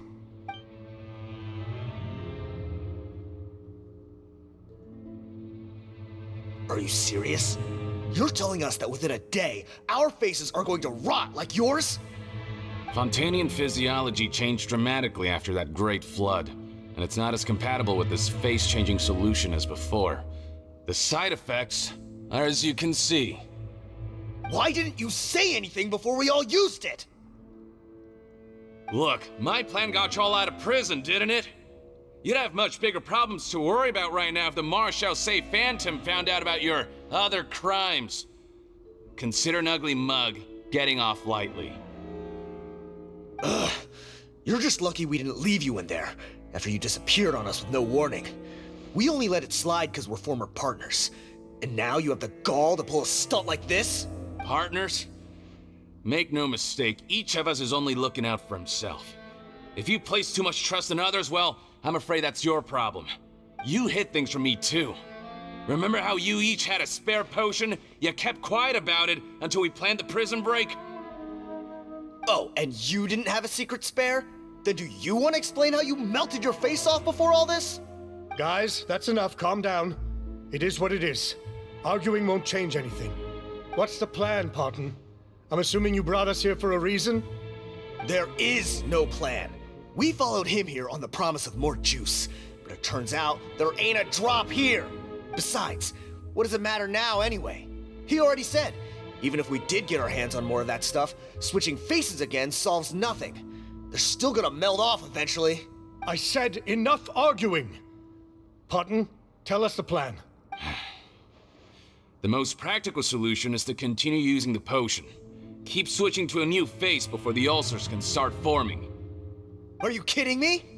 This stuff was hard enough to get a hold of even when we had a supply. Now you're asking us to use it like skin lotion after the flood all but wiped the supply out? Well, there is another option. But you'll have to make a deal with me first. Okay, now we're talking. What's the deal? I have a document I took from that researcher that details how to make a replacement.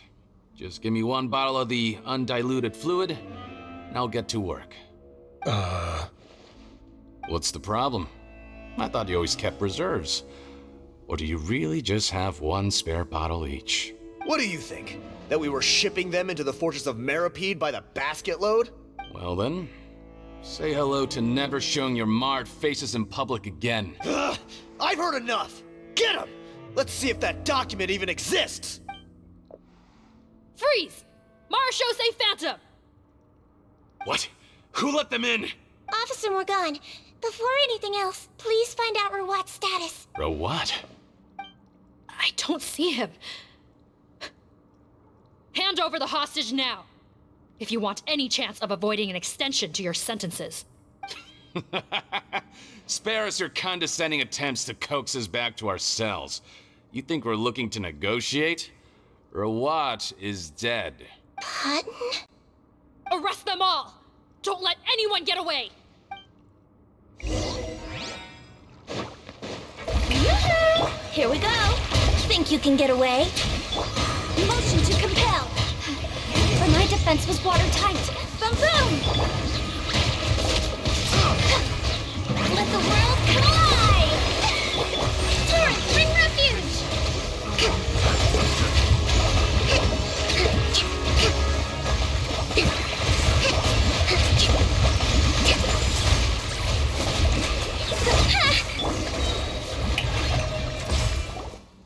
Huh. Gotta say, I never expected to see the head nurse in combat. Some patients respond better to a more aggressive treatment plan. Did we get everyone? Captain, we finished the head count. Potten's missing. Over there! The door's closing!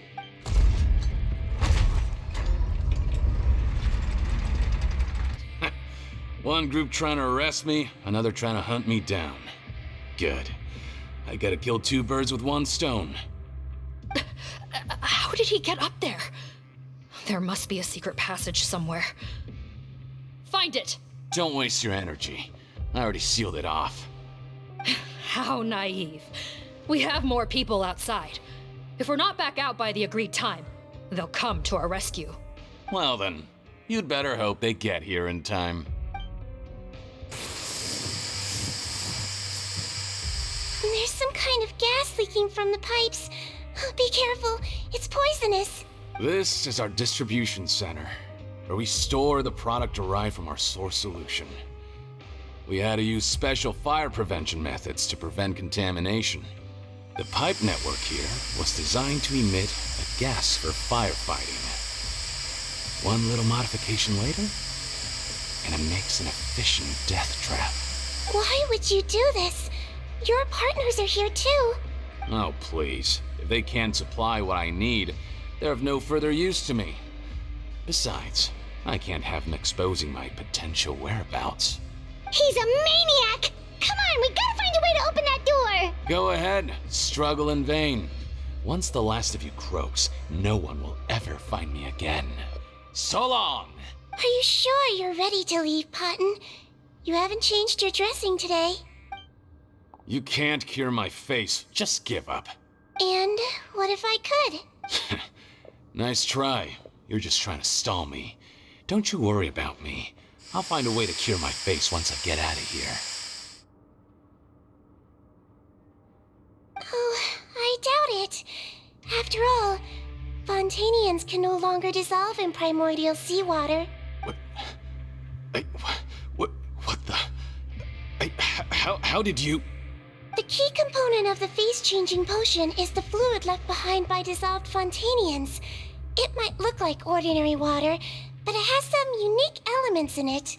Before the flood, all Fontanians were oceanids, physiologically speaking. A potion made from that fluid could dissolve and reconstruct the face of a Fontanian in much the same way as hydroidolins change form. Theoretically, it could give someone any appearance they wished. But since the flood, Fontanians have become true humans. They can no longer provide the source material for this potion, nor reap its benefits. Are you saying this potion is made from Fontanians dissolved with primordial seawater? Then their crimes are far worse than I thought. How could you know all of this? No, wait. Of course! Well, well. So that's why you have a human appearance. It also means that I have a formula you're unaware of. The air's getting thicker. It's getting hard to breathe.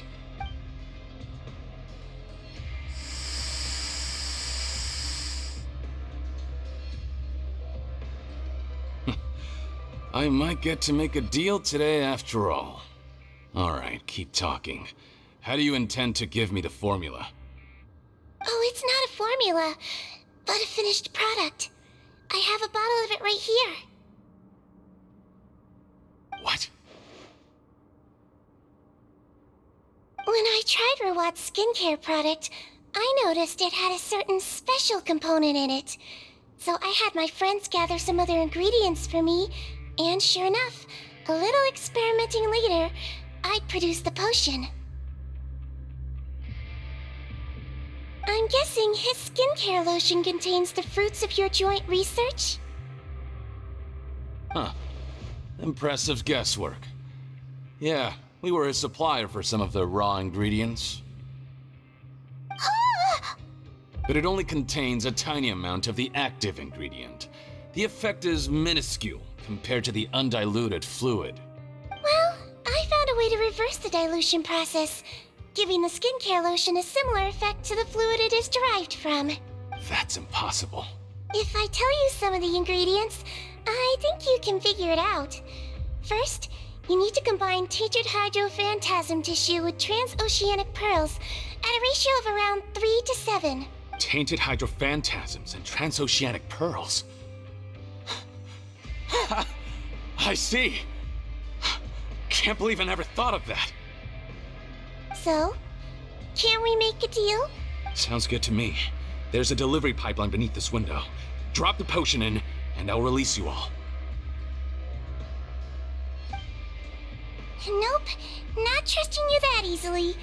You're like those naughty kids who try to hide their illness. Open the sluice gate first, then I'll hand you the potion. Even if you're not bluffing, your potion won't cure my face permanently. You really think you have any leverage here? I'm not closing the valve this time. Clock's ticking. Fine, then I'll just stand here with the potion in my hand. And when I faint from the poison, I'll drop it and it'll be destroyed. No.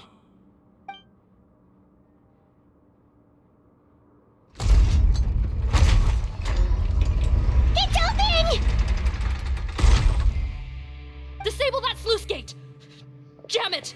Don't let it close again! That's more like it. In that case, a promise is a promise. Head nurse, there's too much poison gas in here. We have to leave, now!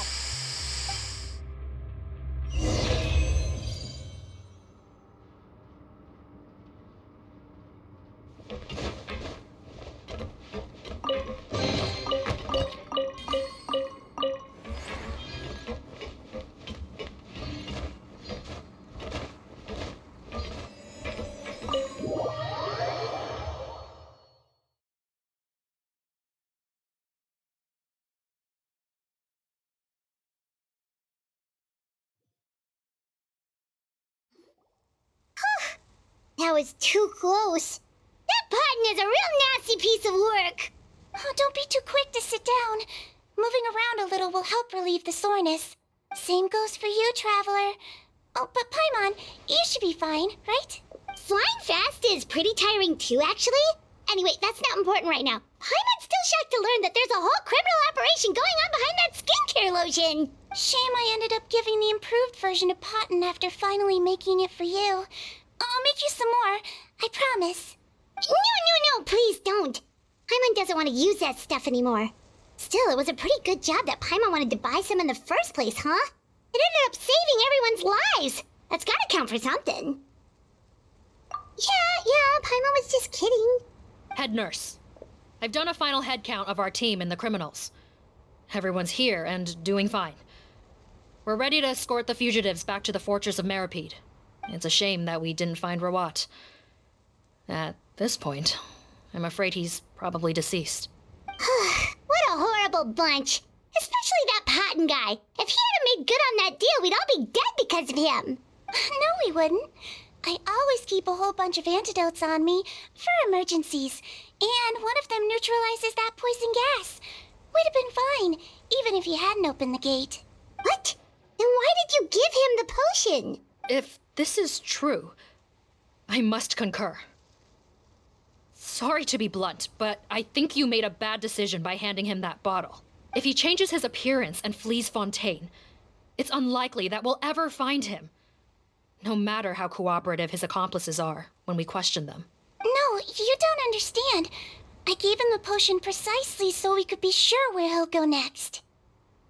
What do you mean? We gotta hurry. She won't last much longer.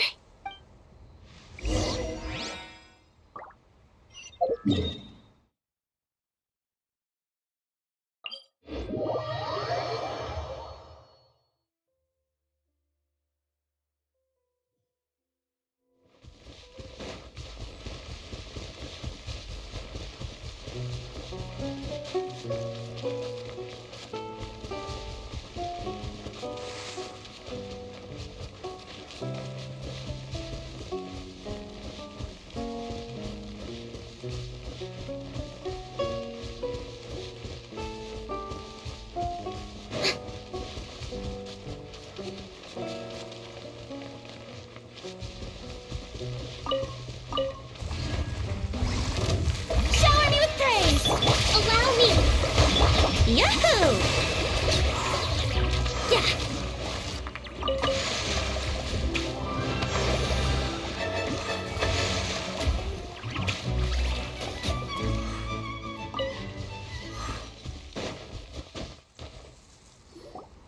Don't move a muscle. I might be short, but I pack a mean punch. Captain, you're just in time. While I was lying in wait, I spotted this crook snooping around, trying to find a way in. So I detained him. Oh, his face. Are you... Potton? So this is where you were heading, huh? What? This is how Potton looked before his face was marred. His current appearance matches the mugshot on his arrest warrant. I see. Wait, so what's going on? Wasn't the whole point of the potion to disguise himself and escape Fontaine? Why would he change back to his original face and run right into our trap? Enough of this nonsense. Let me in. You better pipe down. There's an old lady in there who's very sick. No way are we letting a crook like you inside. To heck with it. Listen to me. I'm Rawat. That's my mother in there. He's gotta be lying, right? Rawat was a victim in all this. He was forced into it against his will. How can he and this monster be the same person? Forced against his will? That's the funniest thing I've heard all day. Back when I was being coerced, everyone thought I was colluding of my own free will. And then when I actually became a criminal in my own right, you all suddenly thought I must be under duress. Amazing what a difference a handsome face makes. Save us the speech. Explain yourself. You want an explanation? Fine. I'll tell it how it is. When I was just Potton, the whole world treated me with contempt. Ew. What do you want? Get away from me. Women despise me. Collaborate? You don't look like much of a researcher to me. My peers scorned me. Mr. Potton, was it? I'm most interested in your research. Consider my offer carefully. I doubt you'll find other investment opportunities. Only villains would work with me. You want out of the game? Forget about it. Turns out, I slipped up a little. Left your picture with some Marechaussee Phantom officers. Easy mistake to make. Now they've listed you as an accomplice and drawn up an arrest warrant. So I suggest you put any thoughts of running away to rest.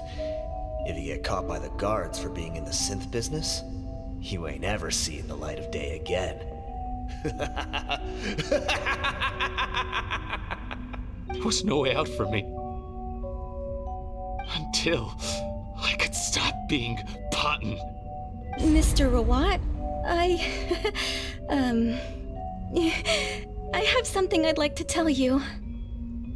I became popular with women. This new potion you developed is fascinating. Genius, in fact. Would you consider working with me? I'd be happy to sign a licensing agreement. My peers looked up to me. I'm very interested in your research, sir.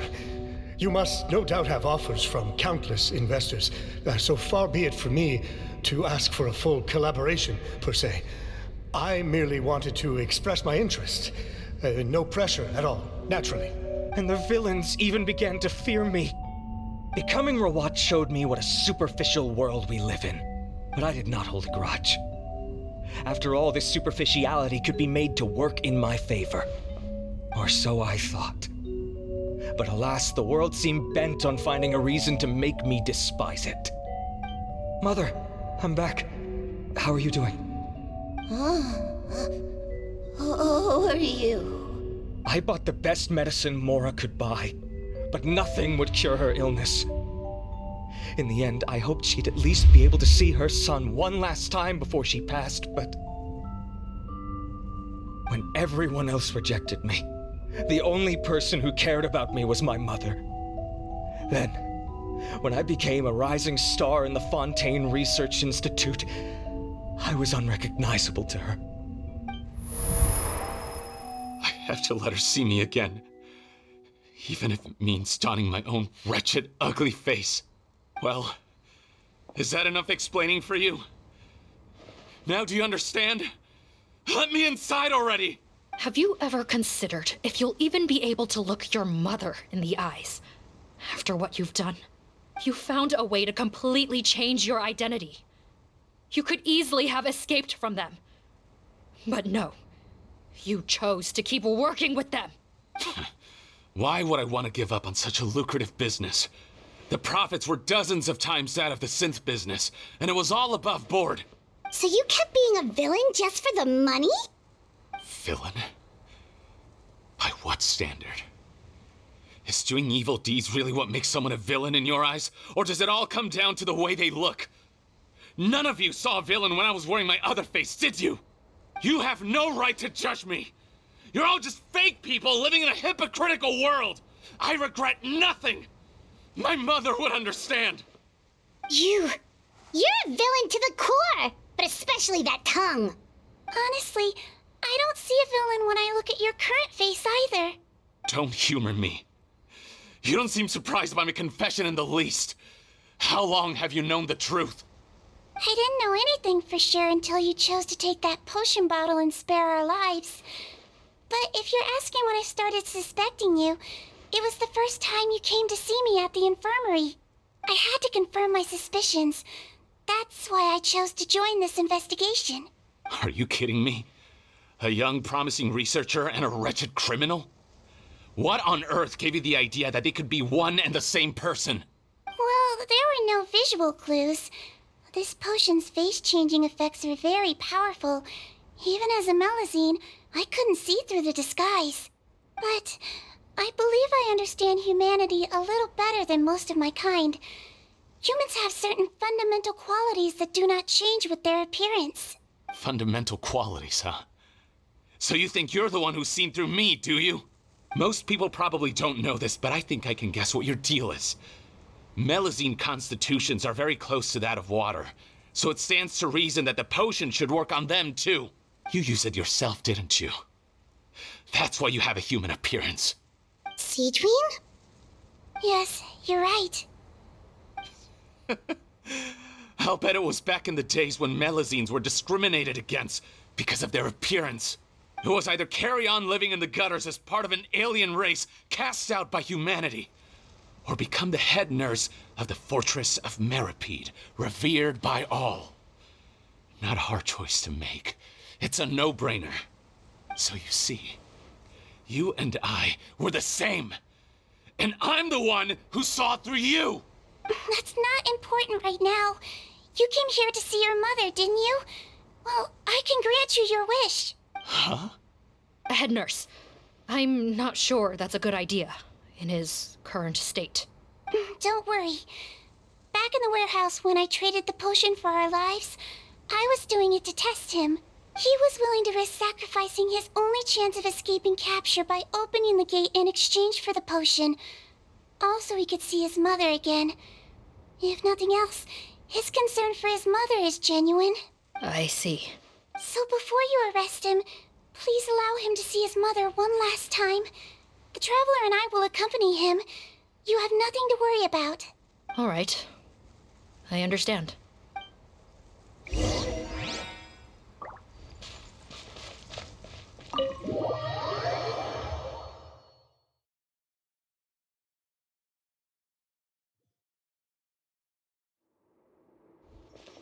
Mom?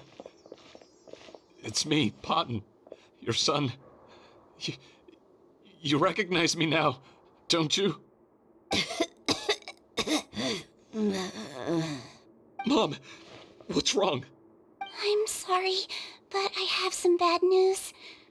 I examined your mother last time we were here, and it appears that due to her prolonged fever, she's lost her eyesight.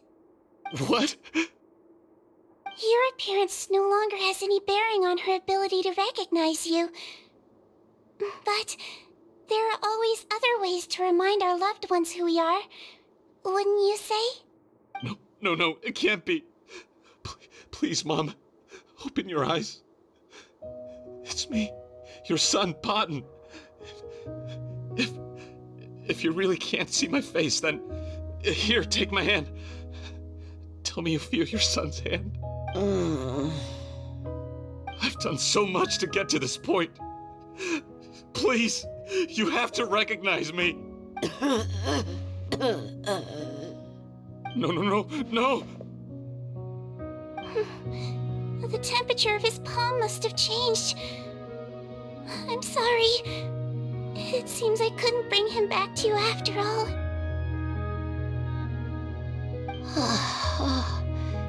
It's you. Thank you. Of course. Mom, why will you answer her and not me? Why? No more questions, Potton. She's gone. Mom? Mom? I'm sorry to say this, Potton, but you and I are not the same.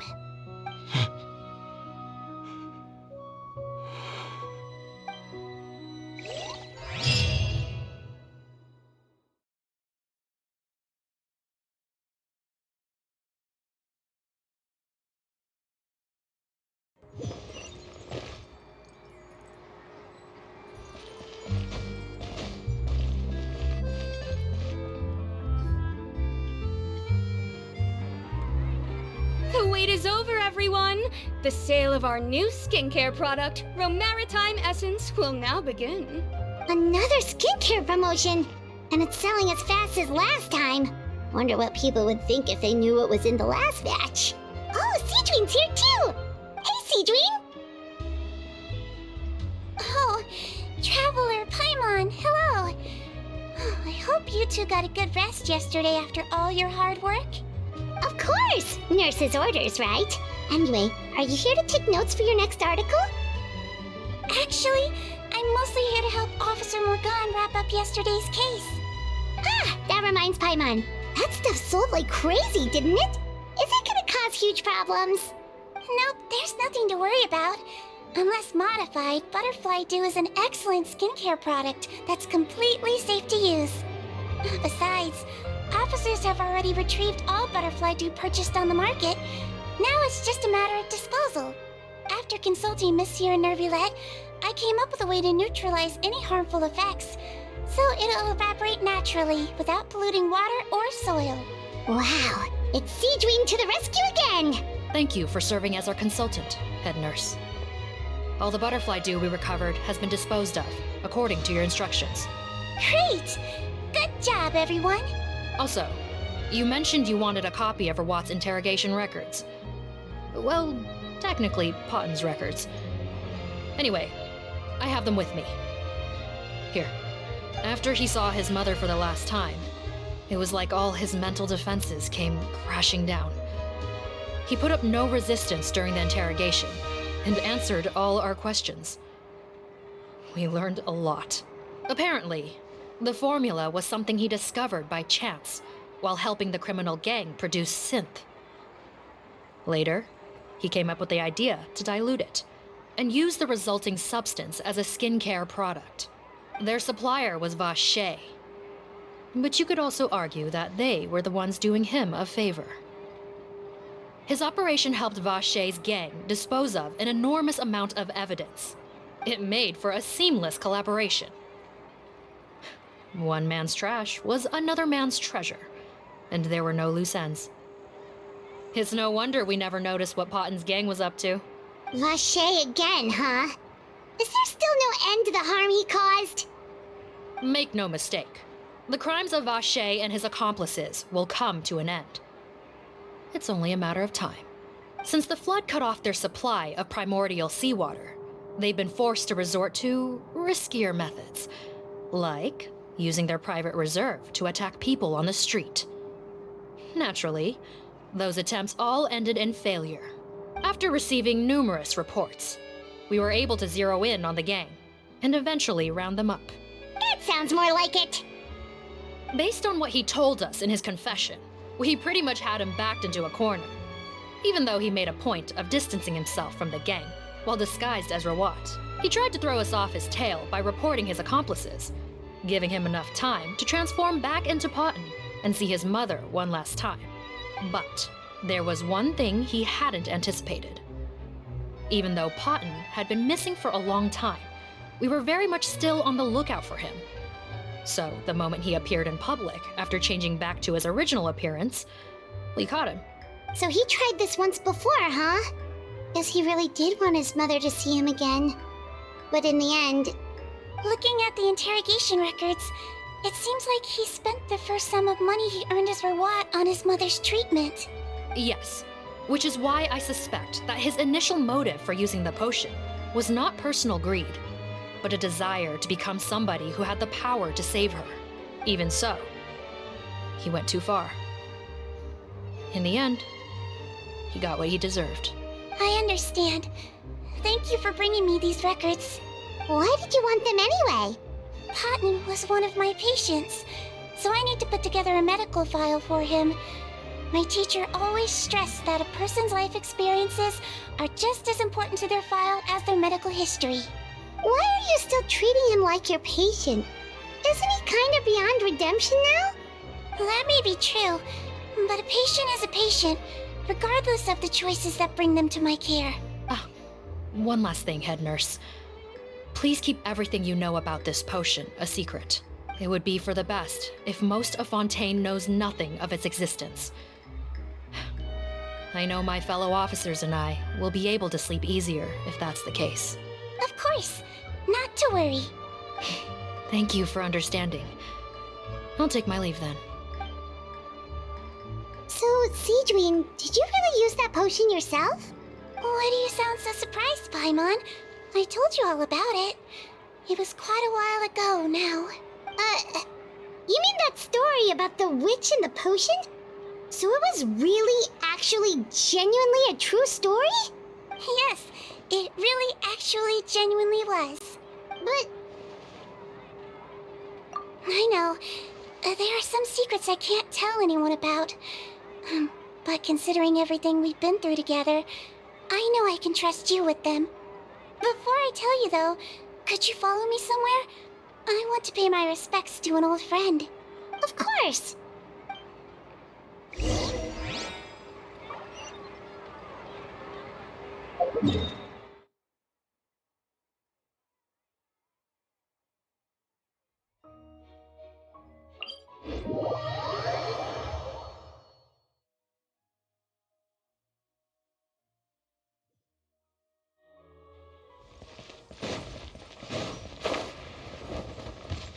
Wouldn't gliding be faster?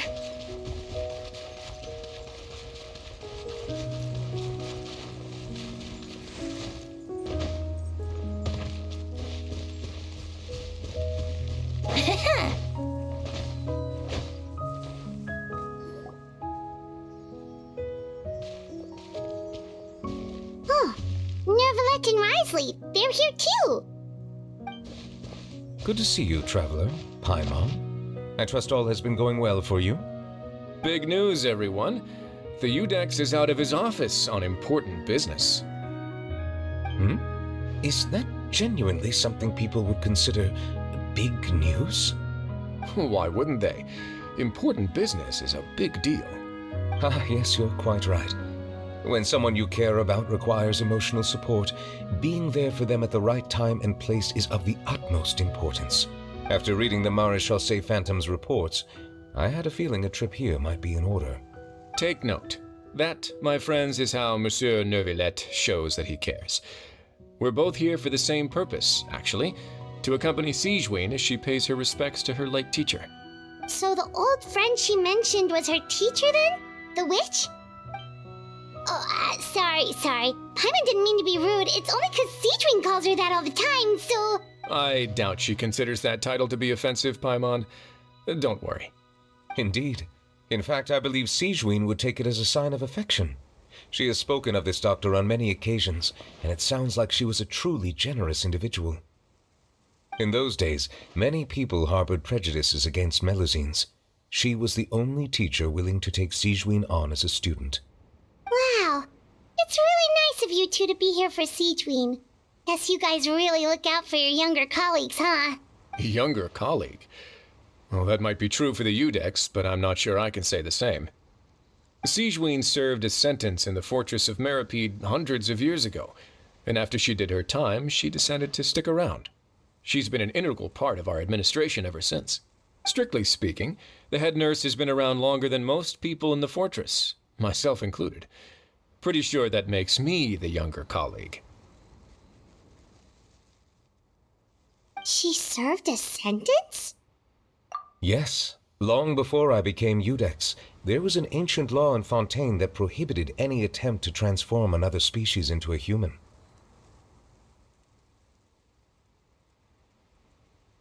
Initially, I and most researchers believed this law to have been imposed due to ethical concerns.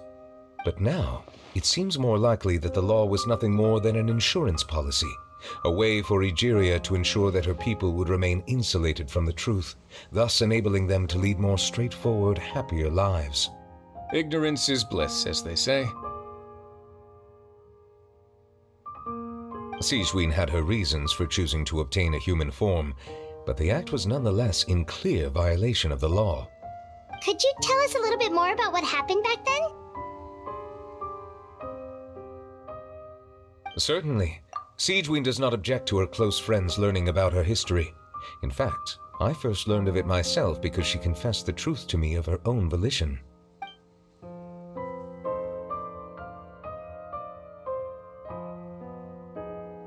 Even with their daughter so ill, they kicked you out?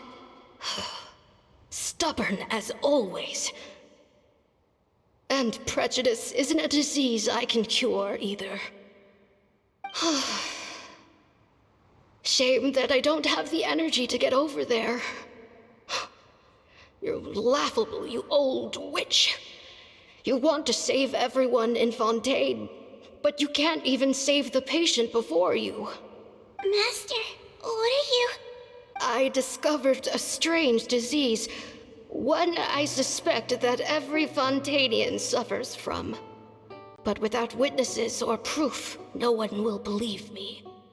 I had no choice but to experiment on myself to find a cure, but I hit a wall. And as you can see, it took a wretched toll on me. Then I'll find a cure for you, and then you can go cure her. There's no need. I am beyond saving now. There's nothing you can do. But, Master... As I said before, a doctor's duty is to treat whatever ailments they can. I know, but they don't trust me at all. That girl. She's your first ever patient, isn't she? Tell me, what cost are you willing to bear to see her cured? I'll do whatever it takes. Even if it means breaking the law and being punished for it? As long as I don't hurt anyone. Yes. Spoken like a true student of mine. Then I shall make one more final gamble. And see my experiment through to its end. Leave me for now, and come back in 2 hours. If I am able to work this miracle, then I will have found a way to save all Fontainians, and I shall be able to help you treat that girl. If not, then it means there is one more disease in this world that I cannot treat. In that case, do not come looking for me. I will leave you a parting gift. An accidental discovery happened upon through my study of this strange disease. It has little use, but it will at least help you cure this one patient you can reach.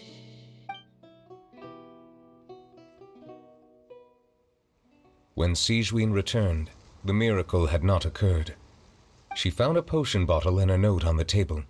After using the potion as instructed, she gained her current form, breaking Fontaine's law in the process. And after I had confirmed the veracity of the events, I gave my verdict. So that's what happened. I fear Sigewinne only understood the full story after the truth about the dissolution of Fontainians was uncovered. When I reflected on all this with that knowledge in hand, I felt a deep sense of regret.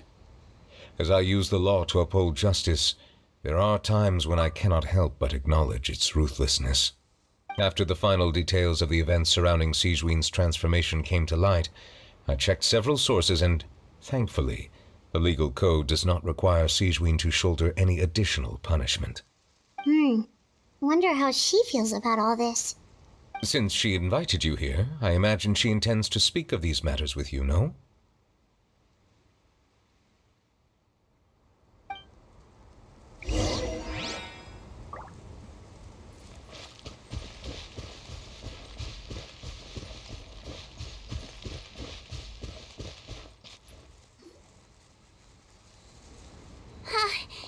You're here. The old friend I mentioned was my teacher. When she passed, her body was nowhere to be found. All that's left of her is an empty tomb. And even that's deep underwater now. Sigewinne, the witch who gave you the magic potion, she was your teacher, wasn't she? Sounds like Monsieur Neuvillette filled you in. After learning the truth, it must have been hard to process, huh? Well, to be honest, after I realized what really happened that night, my first thought was that it kind of made sense.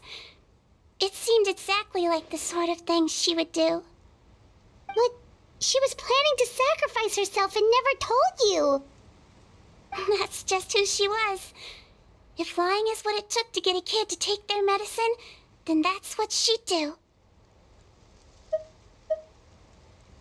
Alright, but why did you turn yourself in?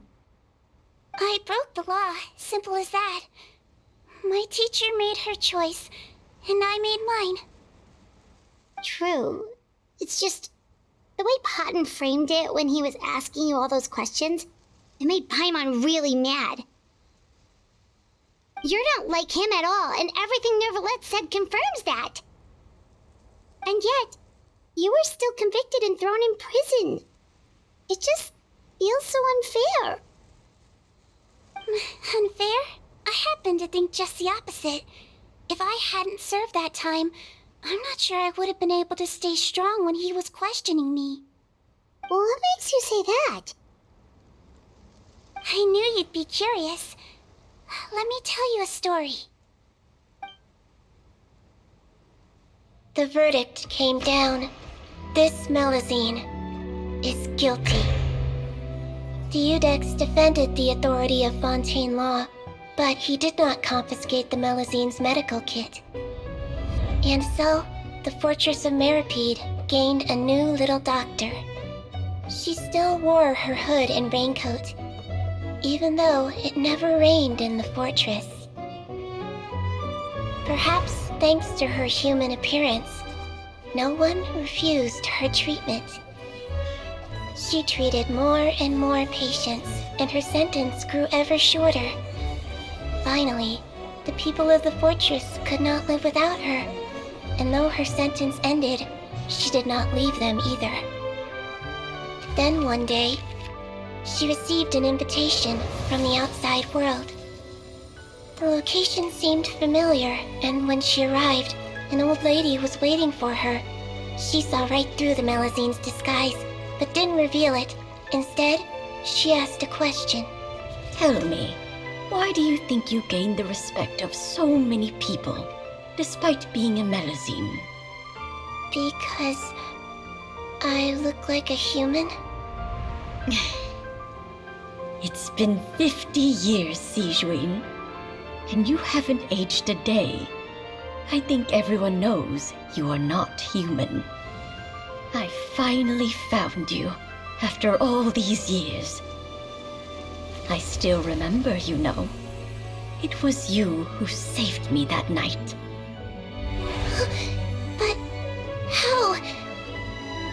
I was no longer a Melusine by then. Does it really matter if you're human or Melusine? I remember the warmth of your palm. It's quite unmistakable. And you know what? It hasn't changed one bit. You don't have to hide anymore, Sigewinne. These days, everyone wants to make friends with Melusines. And I think that it's all because of you. I'm sorry I couldn't say this until now, but thank you, Dr. Melusine. Now that's an ending Paimon can get behind. After hearing everything Paten said, I wanted to tell him that it didn't matter who he looked like on the outside. But it was too late. The warmth in his palm had already disappeared. I tried to treat him, but the roots of his problem had nothing to do with his face. I understand. Thanks, you two. I appreciate you being here for me while I talk this through. Oh, it's nothing. Our pleasure. Oh, there's one more reason I invited you here. It's about time I finally give you what I promised. In order to restore the appearances of the face-swapping victims, the Marechaussee Phantom gave me special permission to make a few bottles of that potion. And I made one extra just for you two. We don't need it though. Shouldn't we destroy it? Well, even if you chose to destroy it, I still thought I should give it to you first. You two did so much for me. How could I break my promise? Well, fair enough, but anyway, Paimon's definitely not interested in this stuff anymore. Still, if this is the very last bottle in all of Teyvat, getting rid of it would feel like kind of a waste. Maybe we can give it a special meaning somehow. Oh, Paimon's got it! Melusine physiology wasn't affected by the Great Flood, right? So that means the potion should have a permanent effect on you. In that case, what do you say, Sigewinne? Ever thought about transforming back to the way you used to look? After all, from a Melusine point of view, Paimon bets Melusines look the cutest of all. Paimon, after everything, do you really think it matters whether I'm Melusine or a human? Well, what was Paimon thinking? You made up your mind a long time ago. Yeah, let's just destroy this thing. Leave it to me.